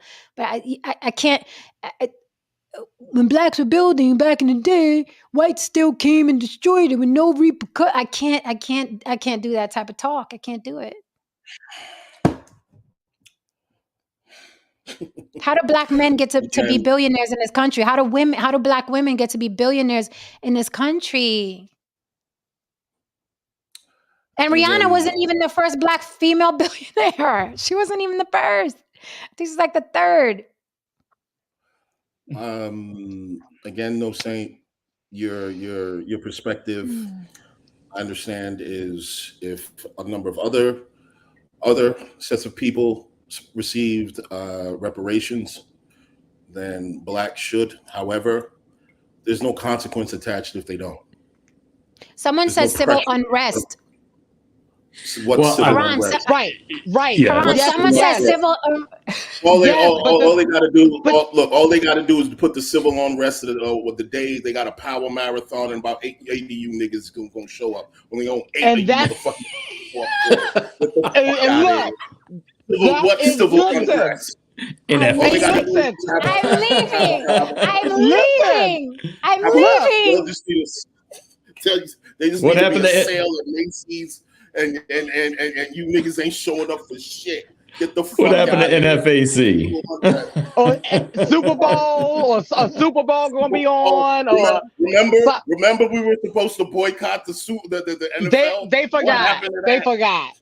Because remember Beyonce was on that year. Stop it. They wasn't. We wait for next year, or the one after that. But see, Yeah, that brings me back to the point I was going to make. Why haven't there been pressure on the government? It's because we aren't united enough to even cause that kind of pressure. We can't even stick to a boycott or get on the same page, or but I don't know. It's just I don't know. It's just a mess. It's just a Wait a mess. minute now. Wait a minute now. And- Farrakhan got 1 million people to show up, same place, same time. Right, but that was Million- 1990 something, right? So much we have become so much more divided since then, right? So the blacks of the 90s are not the blacks of 2023. The blacks of That's the 90s true. were not the blacks of 1963, right? That's So true. we have devolved over the That's true. decades. So I'm just saying. That's a good. Hold on. That fucking point right there is so important, because back in the 90s, even with hip hop, you know what I mean? Even with Public Enemy and, you know what I mean? All the cats that we like, even back then, you would never heard a black person fix their face to divide Africans, Jamaicans, Korean. You would have never heard that. And with the No. explosion of social media, you got clowns like Auntie Tariq Nasheed dividing all these brown people of color. You would have, they would have beat his ass back in the 90s. They would have beat him bloody back in the 90s. But now he gets to live on social media. You're so right, Lily. That's such a fucking good point. Everybody's divided now. Everybody's gone. Mm-hmm. I mean, This comment, I'm looking at what he's saying. I would really have to look into that, because he's saying that you could establish your own banks. The investment would go back towards us and no one else. Not sure if the laws are built that way for you to do that. I think you'd be discriminating against people. I don't think you can do that unless you had an exception rule in there. But what I wanted to say to the guy who said civil unrest, I always think that's funny, because civil unrest only works as long as the government allows it to. As soon as they want to put you down, they will put you down. They have drones. They have many things that you don't have. If it got out of hand, and this is for anybody protesting and rioting, they are going to put you down. If white people riot, I mean, Yes. if white people, I mean, bitch got shot at the Capitol. Oops, there I've said too much. She got shot. Yeah, I mean, enough. we look at. I mean, it could be something. It could be something as simple as, look, we ain't going to work on August 23rd. None of us, right? From this day to this day, or whatever, this day to this day, no black person that is fighting for reparations is going to work. No black person who's fighting for reparations is going to spend money outside of black-owned establishments, or something like little simple things like that. But guess what? That will take unity, and we ain't got that shit. right? It's simple as solutions, but no one's interested in a solution. Well, not many people, not enough people are interested in the solution. We have way more people interested in the problem and, redlining and telling you what happened in 1909 or whatever. Like, we got more of that going on. So Right. that's what the real issue is. And this is, I knew Okay, somebody was gonna say this. I knew somebody was gonna say this because black people are superty duperty predictable. Like I could set my Mhm. fucking watch by it. Yeah, you can. So he says it's not about diamond here or there in the sand. They're in this, whatever the fuck. They always move the goalposts. If there were no billionaires, then they'd be complaining about that. Now there's billionaires. Now they're complaining about that. There's gonna be more billionaires. Then they're gonna complain about that. They're always moving the goalposts because the goal is never to win. The goal is to remain a loser so you have something to complain about. Because if you win, first of all, winning takes a lot of fucking work. Winning takes a lot of fucking work. So instead of working to win, what you do is make excuses and claim that the billionaires that do exist, that busted their asses to be billionaires, they don't matter. A black female billionaire in a country where her ancestors were enslaved doesn't matter. A black vice president isn't black enough. She's not black enough. They're always moving the goalposts. And that's why I'm saying cut the fucking check so these people can Please. give it back to Versace and Gucci and Louis Vuitton. Cut the fucking check so Mercedes-Benz could be chock full of people buying cars. Cut the fucking check so we can move on. Because I'm telling you, even if the check was $10 million, they'd blow through it. And in a couple years, they'd be complaining about something else. The goalposts will constantly be moved and just going in a circle. Doesn't even move forward. It just goes in a circle. You just keep moving it. They just keep moving it. Cut the fucking check. Cut the fucking check because Louis Vuitton and Gucci and Christian Louboutin is waiting for y'all. They waiting for y'all. I bet. Let me tell you something. If I was a high fashion label, I'd be waiting for that reparations check. I'd be pushing the government, the politicians Hell to cut that yeah. check. If I worked for Listen- Gucci, I'd be like, are they going to cut the check for the black people? Not yet. Would Okay. you like create t-shirts and everything and say I got the check or something like that? You know, Oh, that's just funny. sell it. Capitalize on it. Oh my God. I know Jordan's sitting back waiting for us to get that damn check. I know that much. Jordan's waiting. Jordan's like, Jordan, like, get them niggas that damn check. what's up, brother Ish, jumping into the hot seat. Let me tell you something, Lily. I think Jordan, honestly, is recession proof, poverty proof. Hell yeah. Jordan Hell is yeah. Listen. recession proof. I lived in one of the worst neighborhoods in Atlanta at one Same. point, right? And there was a Foot Locker in the neighborhood, and I would never forget whenever a new pair of Jordans would come out, and I would just see everybody camped out and sleeping out. And one of the poorest neighborhoods, right? And it was just so weird to me. And if you question it, if you question that shit, like they will eat you alive. So hey, it is what it is. Give them the money. Let them take it to Jordan. How dare the hit that like for me, you guys. My likes don't. I mean, I got double the people lurking. You can lurk and hit like. Hi lurkers. Hey, how you doing? Hi. Look at you bitches that don't like me watching. Look at you bitches that don't like me watching. Yes, It don't hurt to like. It don't hurt to like. Don't hate all your life. Don't be a hater all your life. Brother Ish, you jumped Please. into the hot seat. We are talking today about who is entitled to reparations and what should they get. Reparations, who's entitled. I broke down why Puerto Ricans are entitled to reparations, and it's not because they black too, like Paul Mooney or Gottfried has said in the past, and many other people have said that. They don't understand why reparations for Puerto Rico is a whole different subject. But what say you? Who should get it? What form should it be given in? Are we talking about property, schooling, tuitions, whole cold hard cash? What say you? All that. Yep. All that. Tuition, free medical care, land, and over a period of time, I'm not opposed to the aspect of not just because you're a descendant of Africa, but to specify different regions and because because slavery was a business, there are very specific records that exist, so you can definitely trace who and where and what is entitled. Sorry, George. And Puerto Ricans definitely, because 1492, Columbus crossed the ocean blue and landed in Puerto Rico, and they were the first in the casualty of war when it comes down to it. They had a few slaves on the boat, but Columbus ran through Puerto Rico in the worst way. So Pillage Puerto and Rico is plunder. definitely entitled to reparations. Was he American? Who? Or was he working for Spain? He was an Yeah, Italian Spain. working for Columbus. Spain.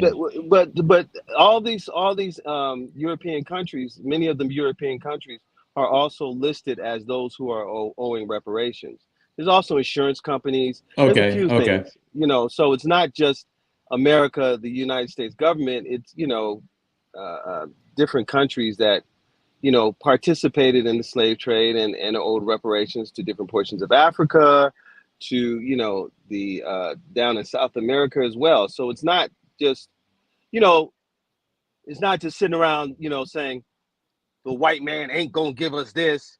Like, reparations has been provided for many different groups and cultures, and if we don't feel that we're entitled based upon having one of the worst experiences in human history, and if we don't stand for it, or we concede to, we're not entitled to it because of our because of the Pookies and Ray Rays in our society. The Pookies and Ray Rays exist primarily because they're descendants of slavery. So I think that Okay. black people, I think black people and white people have a lot more in common than they think, right? Because white people in America think they're the only ones responsible for reparations of slavery. Like, no, mine. And then black people like, no, we're the only ones entitled to reparations. No, mine. So it's the same on both sides. Your knee-jerk reaction, No Saint, to what Ish was saying was like, yeah, but was Christopher Columbus white? Was he white? Christopher Columbus, there was many people of pale skin and pink skin and blue eyes and blonde hair, many who went across the globe, right, and administered atrocity to people of color. It wasn't just the white devil or cracker of the United States of America. But your response was, well, what was he? What was he? There are a lot of people. But if you wait, let me finish. If you can look up the 7 atrocities done to Puerto Rico by America.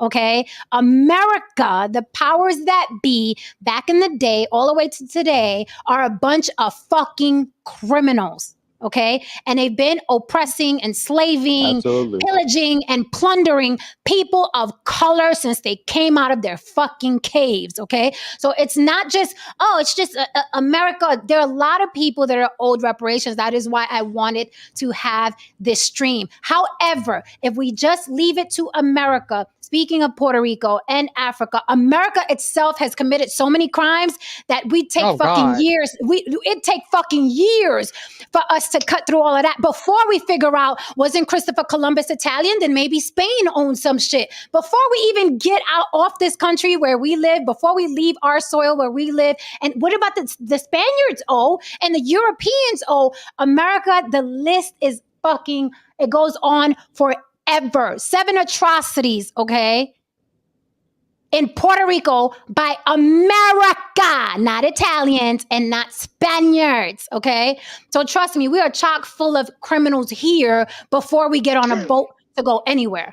Before we get on a boat. So first off, I never said that Christopher Columbus wasn't white. I didn't bring up white. I was simply saying he brought up Christopher Columbus, and I'm saying this is how convoluted it gets. If you're saying Puerto Rico is owed reparations from America, I'm not going to fight you on whatever you bring to court that shows that. But I'm not leaving Spain out of it. I'm not leaving these other countries that had a lot to do with it as well. That's why I brought up, was he American at the time? He wasn't ever American. No, there was no America at that time. No, at the time there wasn't America, and he never was an American, right? And Spain became filthy rich off of these deals as well. So I'm saying, if you're saying America owes, yeah, I'm not doubting that there's reparations to be owed to other countries, and there are atrocities that have been done over the years and continue to be done. I'm not saying that at all. I'm just saying I'm not letting these other countries off the hook. Like if America passes reparations, these other countries owe as well. That's what I'm saying. They need to be roped into the World Court as well.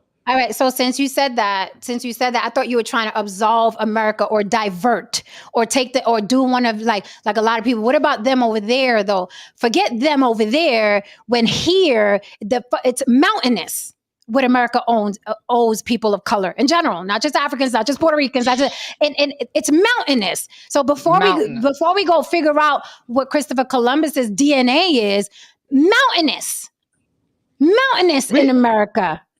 We could do a whole channel just off that alone, right? Literally a whole channel, just a channel. Make it a topic. And then, do we include the descendants of Black slave owners? Do they have to pay back something? Like, would you be like running down to the reparations building, be like, "Hey, y'all, I'm here to get my huh?" Hence the question. Anyone that profiteered off of slavery should owe some form of reparations. You know, if you can pull the records up and you can trace the economics, anyone that profiteered off of slavery, if that's what we're dealing with, should contribute that portion to reparations. Bottom line. Okay, so is there if we're gonna constantly harp on that, is there a plan to put pressure on America to actually go forth with that? Is there? There is a plan. There is a plan. There's a reparations organization. There's multiple reparations. I'm not talking about an organization. I'm not talking about an organization. You know what I mean? Well, you have to talk about an organization because they have to be. No. I'm talking about an actual situation that's putting pressure and a goddamn consequence on America if they do not comply. Is that going to happen? Well, there was. Check this out. Hold on, Ish, before you respond. I also pulled this out of the reparations hat. It says, Asian American woman steps down from post after Black leaders blast Minnesota City's council for selecting her to lead reparations commission. So an Asian woman was put in place to lead the reparations commission, and Black leaders got together and said, fuck off. Not you, lady. Man, I think that's the worst thing they could have done. Why? Because Asian people know how to get things done. See, here we go. And they're good. And they're good at math. This is the point that I'm making here. You know what? Have to depend on somebody. You know what? You see? No, sir. No, sir.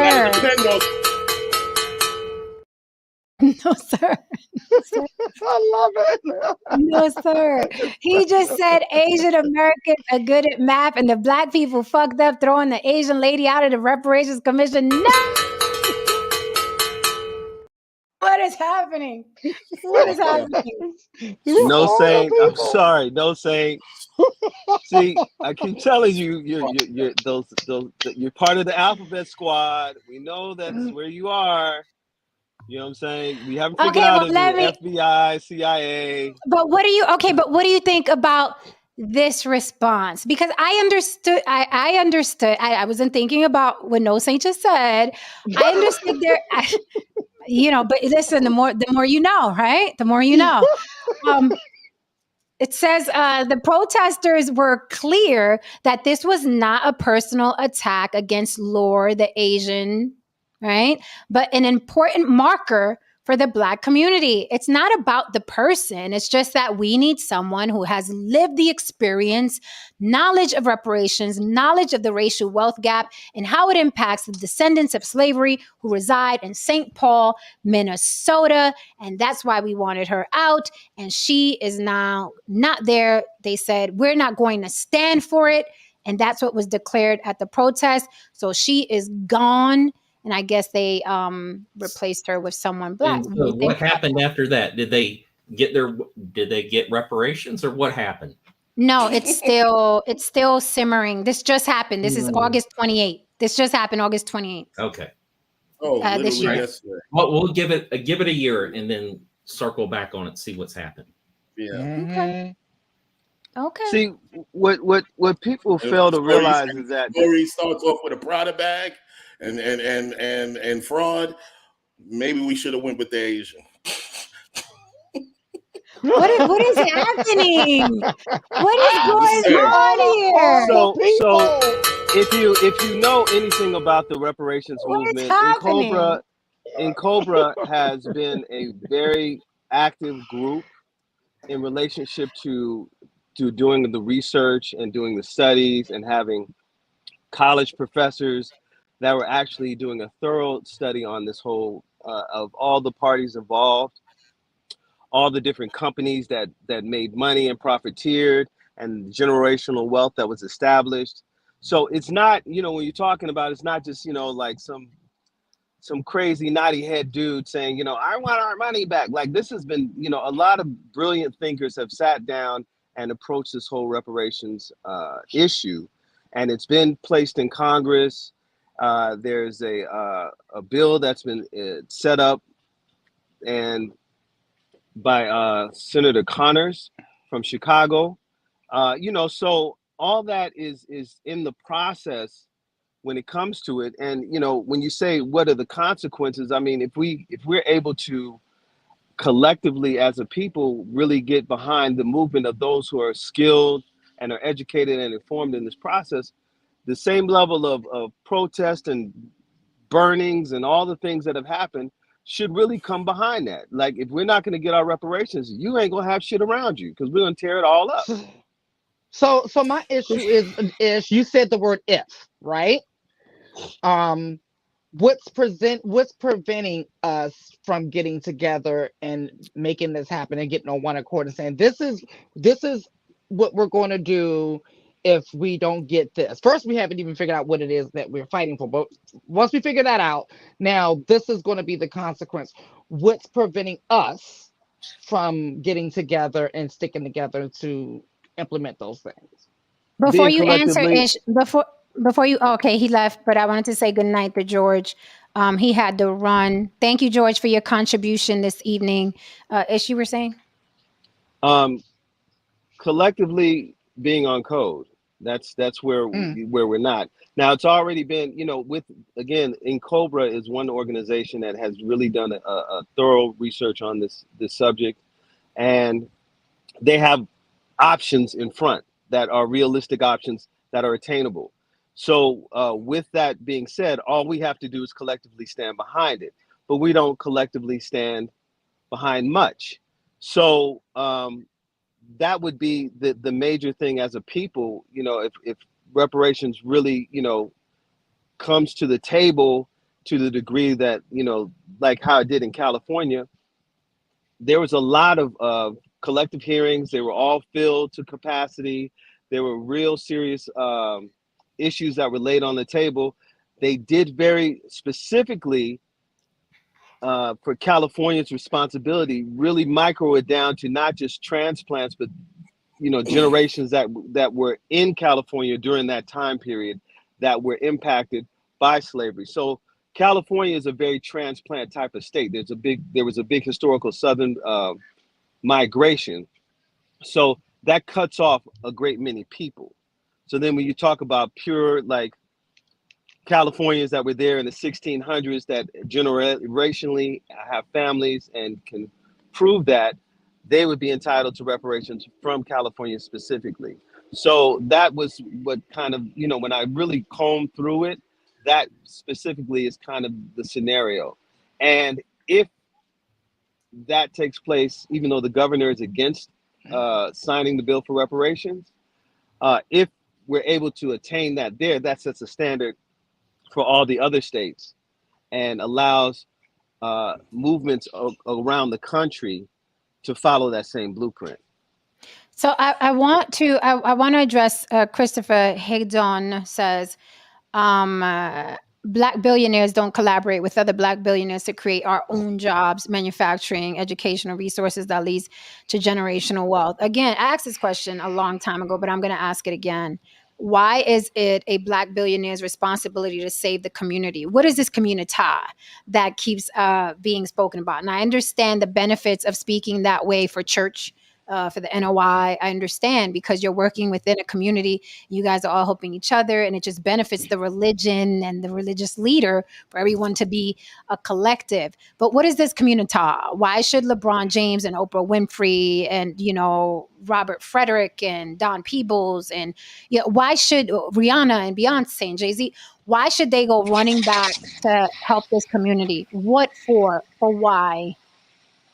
I can answer I can answer the question. Their wealth is attained through the populace of the people. They Beyonce, she has fans. They buy tickets. Mm-hmm. They pay hundreds and hundreds of dollars. So do white people. I mean, but so do white people. There are a lot of white people in the audience. She's global right now. Asian fans too. Absolutely, but we're just microing in on one community right now in this conversation. Mm-hmm. So with that being said, her wealth was attained through the body of her fans. So to give back to her fans is something that maybe not a requirement, but is something to consider. She wouldn't have the success that she had without the support of her fans. So what would be wrong with giving back through educational programs, through food programs, through housing opportunities, like those type of things, and it's not nominal. If she dropped $1 million in Compton, like Dr. Dre did, where he put a great deal of money in Compton High and upgraded the facilities to the degree that it was equal to Santa Monica High School, where there's a lot of tax dollars there. So that helped the children in his community that he came from, but also supported his career from the early years. Okay, so let me jump in. So it sounds like you make the Black community sound like begging Billies, right? Because Beyonce is literally on a Renaissance tour right now. It's global.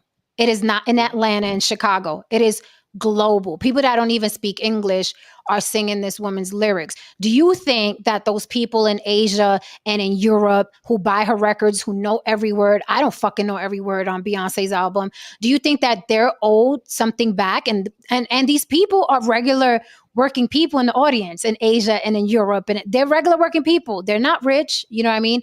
Why are Black people owed money because they decided voluntarily to buy her album, but Asian aren't, Europeans aren't, Latin aren't? Why aren't they owed anything? But Black people, if they pay for an album, they deserve something back. Nobody asked them to buy that album. Nobody asked them to buy that album. It's nonsensical to me. Well, I'm not saying that the others aren't. I'm saying that the others are just as equally, because it's the same process. You know what I'm saying? Wait, just the others are equally are equally entitled to, like some sort of charity or extension of appreciation for they're buying records too. I'm not saying that they're excluded. I know, but some good music out of it and a good concert. Right. I mean, they're literally paying for the entertainment. They're not sacrificing their lives or their sweat. They're not working for Beyonce. They decided, they got cut a check from their job and they decided to volunteer. I've never bought a Beyonce album. I don't have a dog in a fight. Right. None, I don't feel like any celebrity owes me anything. Okay. I've watched Babyface a bajillion times. I don't feel like Babyface owes me anything. I paid for a service. I paid for that ticket. He entertained me. That was the end of the deal. No one forced me to go there. Okay. And you guys know me. I've seen Babyface about a good 7 times, but he doesn't owe me anything because I took myself there. He gave me what I paid for. Black people got what they paid Beyonce for. So it's nonsensical to me. She's not a politician. She's an entertainer. If you're voting for a politician, it's like, well, I'm putting my trust in you and my vote for X, Y, and Z. But an entertainer, you are literally getting what you pay them for, which is their entertainment. So it doesn't make sense to me that she should give back specifically to Black people because they put her there. That sounds a little wonky to me. Does Jordan owe the community?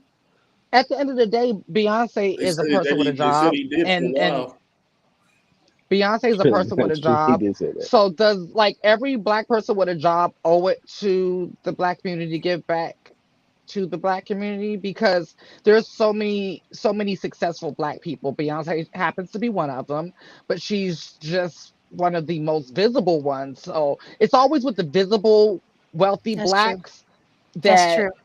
they get this pressure of having to take care of blacks, while other blacks who are not as visible, they don't get that type of pressure. It's just really weird how we deify and put black celebrities into this weird space. They're just people with jobs. Their job is entertainment. They entertain you. You pay for the entertainment. They go home. You go home. Let me ask you this, Um, Ish. Do you think that Robert F. Smith owes the black community? I don't know who Robert F. Smith is. That's Lily's point. That man is worth $8 billion and he's black and he's an American. But Well, no one is saying that he owes the black community. It goes back to what Lily said, because Beyonce is visible, because Jay-Z is visible, because LeBron James is visible. People think, oh shit, well, now I know who has the money. They over there, because they rap about it. And she said, some shit goes down when there's $1 billion in the elevator. She got $1 billion.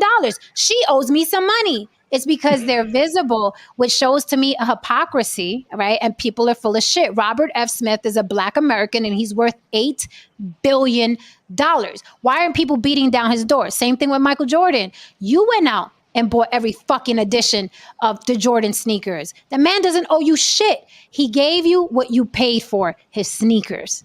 I do not understand. so let me present I this never as bought a pair of Jordans, by the way, for the record. Not me. okay.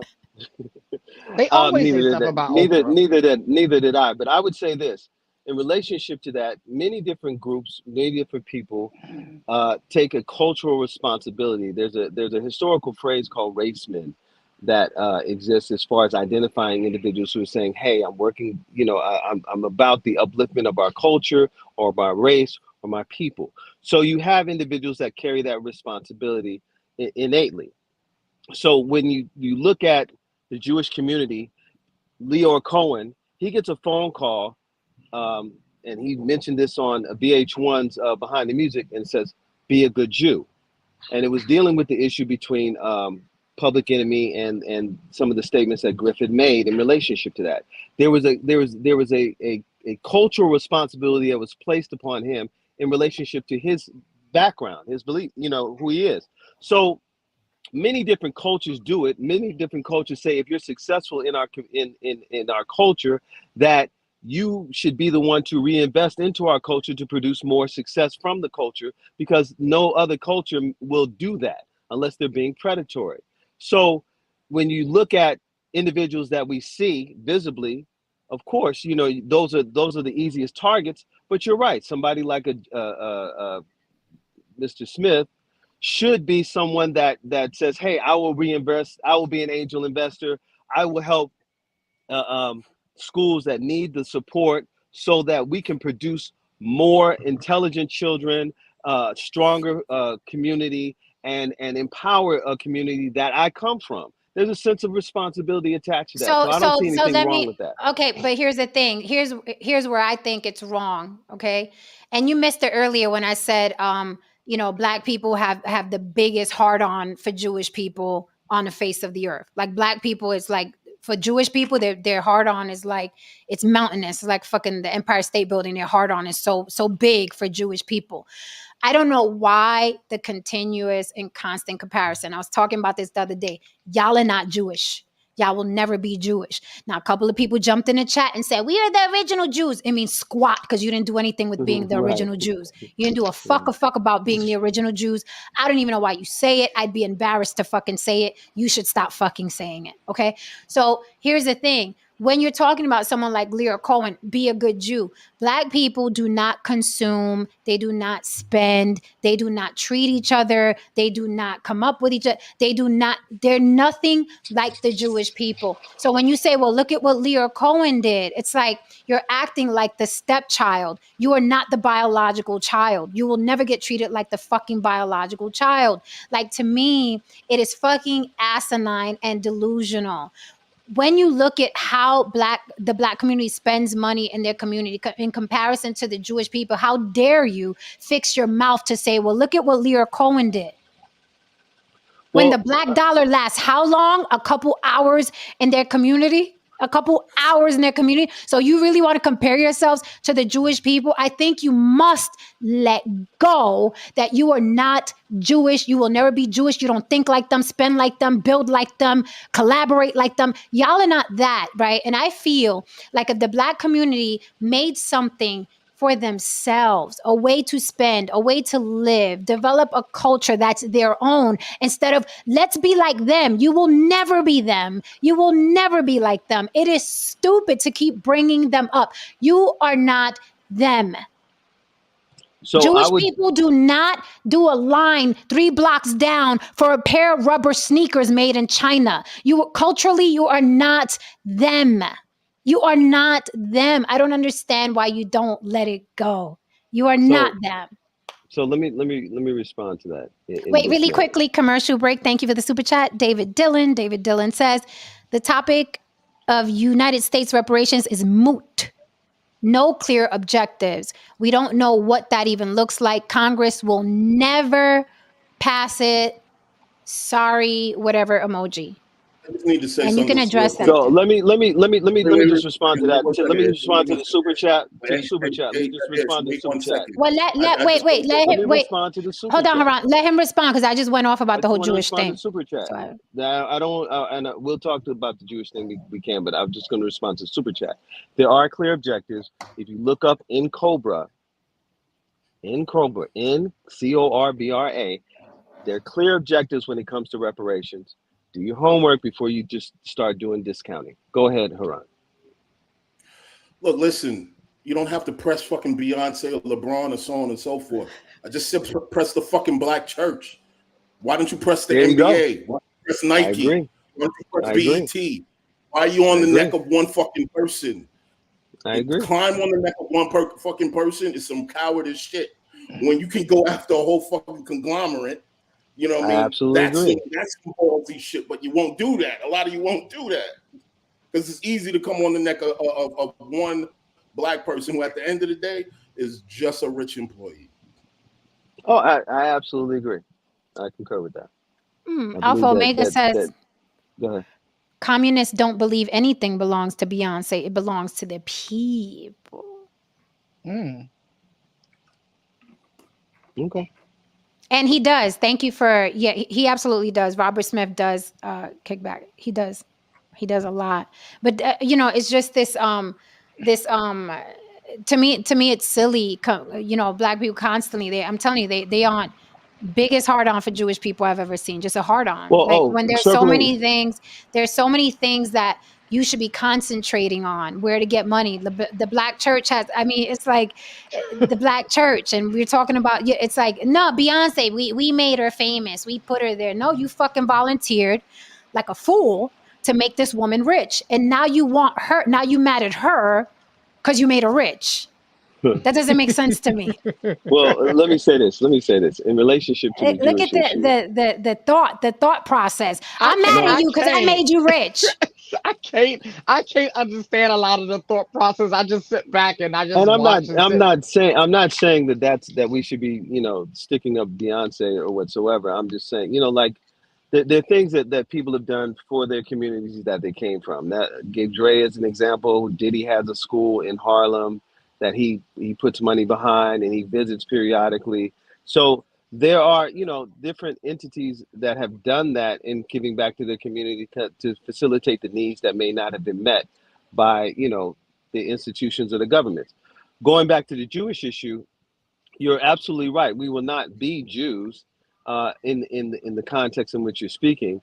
And but it is a point of reference to see that this group of people did this, and it shows that we have the ability to do that if we got onto code. You don't. And this is where we vehemently disagree. No, you don't. It's a very Black people in this country, the experience is quite unique. It's quite unique. You are not the Jewish people. You will never be Jewish. You will never come together like that. I don't understand why you can't create your own collective and your own thought process to rise above this oppression that you think is on your fucking neck. But to try to model yourself, and I notice with Black people, they're constantly trying to model that. Let's study the Scientologists, and let's study around, and let's study the Jewish people. Therein lies the problem. That shit with them is fucking, it's in their DNA.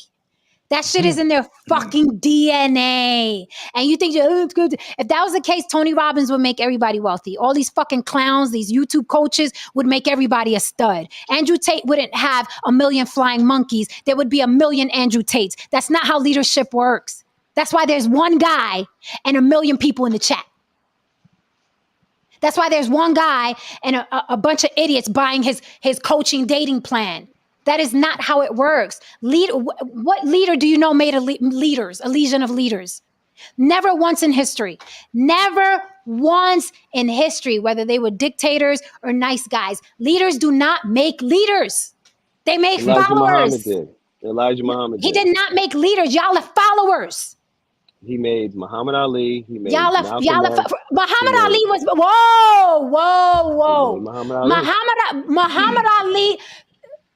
Muhammad Ali was Muhammad Ali before Elijah Muhammad touched him. That's why Elijah Muhammad touched him. Are you fucking crazy? I just got triggered. The reason why Elijah Muhammad made a beeline for Muhammad Ali is because he saw what he was. Are you fucking kidding me? If that's the case, woosah, let me calm down. If that's the case, then all of you would be Muhammad Ali, including you. If Elijah Muhammad can touch a man and create a leader, then all of you would be Muhammad Ali and not fruit. You are fruit of Islam. You're not leaders of Islam. Are you crazy right now? Muhammad Ali?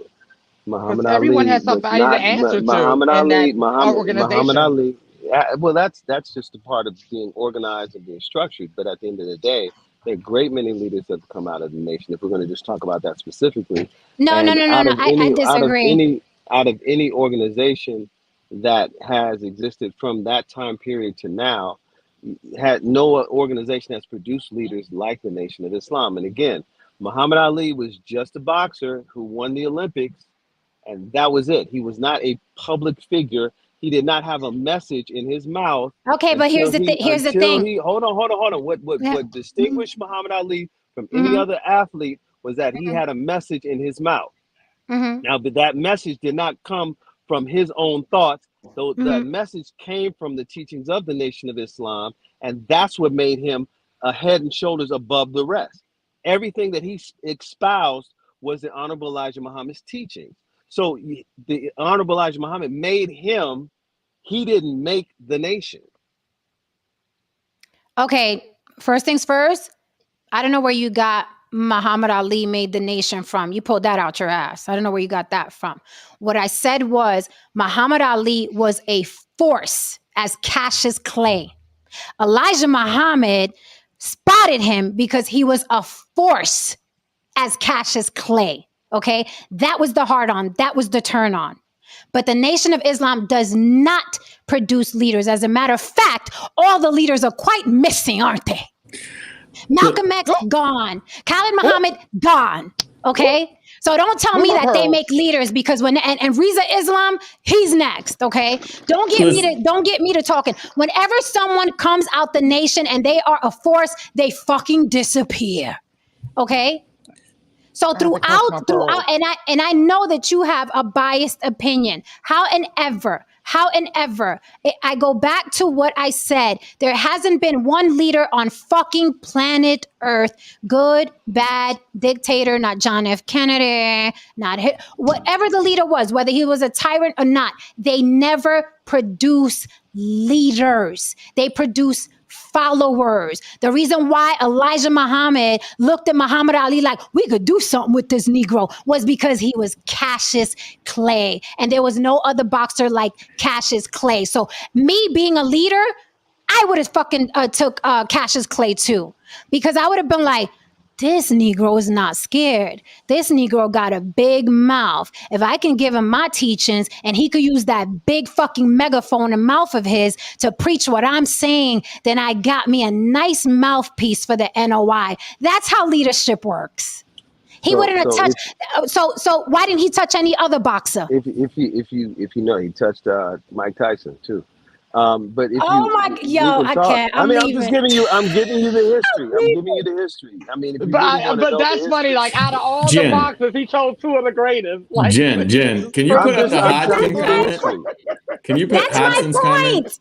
That's what leaders do. That is my point. Do we not have a dream team on the block with Jen? Jen. Why did I let some people fucking go? When you are building a fucking empire, you're going to choose the fucking best of the best. That is all leaders do. What are you talking about? So let's start here, Jen. Okay. I can't believe it. I can't believe it. Jen, I need you to put up a comment real quick. It's pertinent. Hodgkin, that guy, what's his name? Hodgkin. He says the Elijah Muhammad. Also, look for that comment and put it up there. I don't know if Ish wants to stand by this one because I'm. And we're over 2 hours, so we'll do it quickly. Which one? Elijah Muhammad made Louis Farrakhan? Yeah, I think that one. Put that one up there. This one? So he says Elijah Muhammad made Louis Farrakhan. Okay, fair enough. Dr. York and Yahweh bin Yahweh. You want to stand on that one, Ish, or you want to expose those two just at the end? No, he's talking about Dr. York was admitted pedophile, and Yahweh bin Yahweh, a cult leader who had people murdered. I don't think you want to put that. That's not you, Ish. I'm just saying. I know you're not defending it. But I got you. But that is a dynamic. That is a history. So regardless of the wherever they went with their leadership in relationship to their issues, and I know Jacob York personally, his son. So yeah, I know he's a successful businessman, right? He's a producer or something. Yeah, he's a film producer.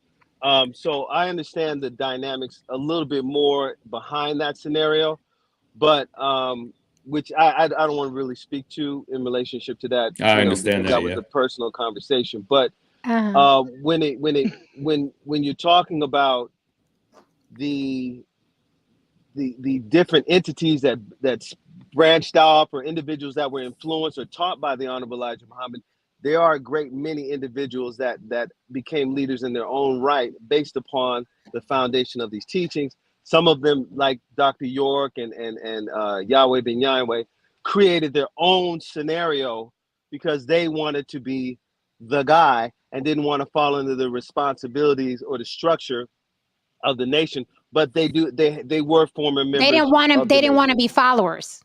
They didn't want to be followers. Absolutely. So it goes to do that. Right. So that's what happens when a leader clashes with a leader.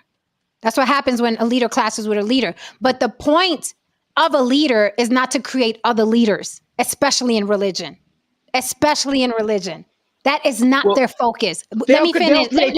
Perception of leaders. They'll create the perception of leadership. So it goes to what Mr. Justin said. The others are leaders of themselves, right? So when you say, well, look at Muhammad Ali, and it's funny that you won't claim the fuck ups. You're like, oh, they want to do their own thing, but you'll claim the Muhammad Ali's and the Mike Tysons, who were already leaders, or they wouldn't have rose to what the fucking height that they did. Let's be clear. Well, I claim them. I don't say that they're not. I mean, I've pointed out to even those entities within the organization, like your fearless leader was a former truck driver in the Nation of Islam. Like, so it's just a testimony for the dynamics of the elements of success that exist within these teachings in reforming Black people. That's where it comes from for me. Now, if a person is morally corrupt or has a bad moral compass, that's something that's on them. They make those choices. They live and die by those choices. Right, but that's why I'm saying, even the ones that, then Muhammad Ali, then he made his own choice to excel to the point that he did. But yet you claim it's because of Elijah Muhammad. But when they go rogue, then you're saying, oh no, that was all them. But when it's somebody like Muhammad Ali and reaches those heights, oh no, that was all Elijah Muhammad. But when somebody goes rogue, oh no, that was on their own. So which one is it? I'm not separating the two. When they excel, it's because of Elijah Muhammad. When they fuck up, it's they wanted to do their own thing. They wanted to do it. No, It doesn't I'm make still sense. saying that the foundation of those teachings are what they're springboarding off of. I'm not denying them. As when No Saint brought it up, I didn't go, oh no, I'm not dealing with them Negroes. No, I identified that that's where they come from. I can tell you what they were and what they were doing, and every aspect of the teachings they still utilize, but they just put a spin on it. So I'm not denying that. That still bears witness to the power of what the Honorable Elijah Muhammad's teachings are. So there's bad in his teachings as well. I mean, you can take any good and turn it bad. You that's anything. You know what I'm saying? You can take a gun and protect people, or you can take a gun and create a mass murder. So I mean, okay. So I'm asking a stupid question, but in your opinion, everything he teaches is good, right? You're gonna say yes. Of course. Of course. You must. I get it. It's not that I must. I choose to. You know what I'm saying? And you have to understand that beyond just the quote unquote the religious dynamic, it's Islam is technically doesn't perceive itself as a religion. It's more so a way of life. So but you use the Quran. We use the Quran as a point of reference for revelation. The Quran is a book that was revealed through Prophet Muhammad. So it's a religious book. I mean, in the sense of you pray. It's a religion. In the Quran, it says leader. You have a spirit. Well, we don't have one central spiritual leader when it comes to that. You have, in Islam, you have,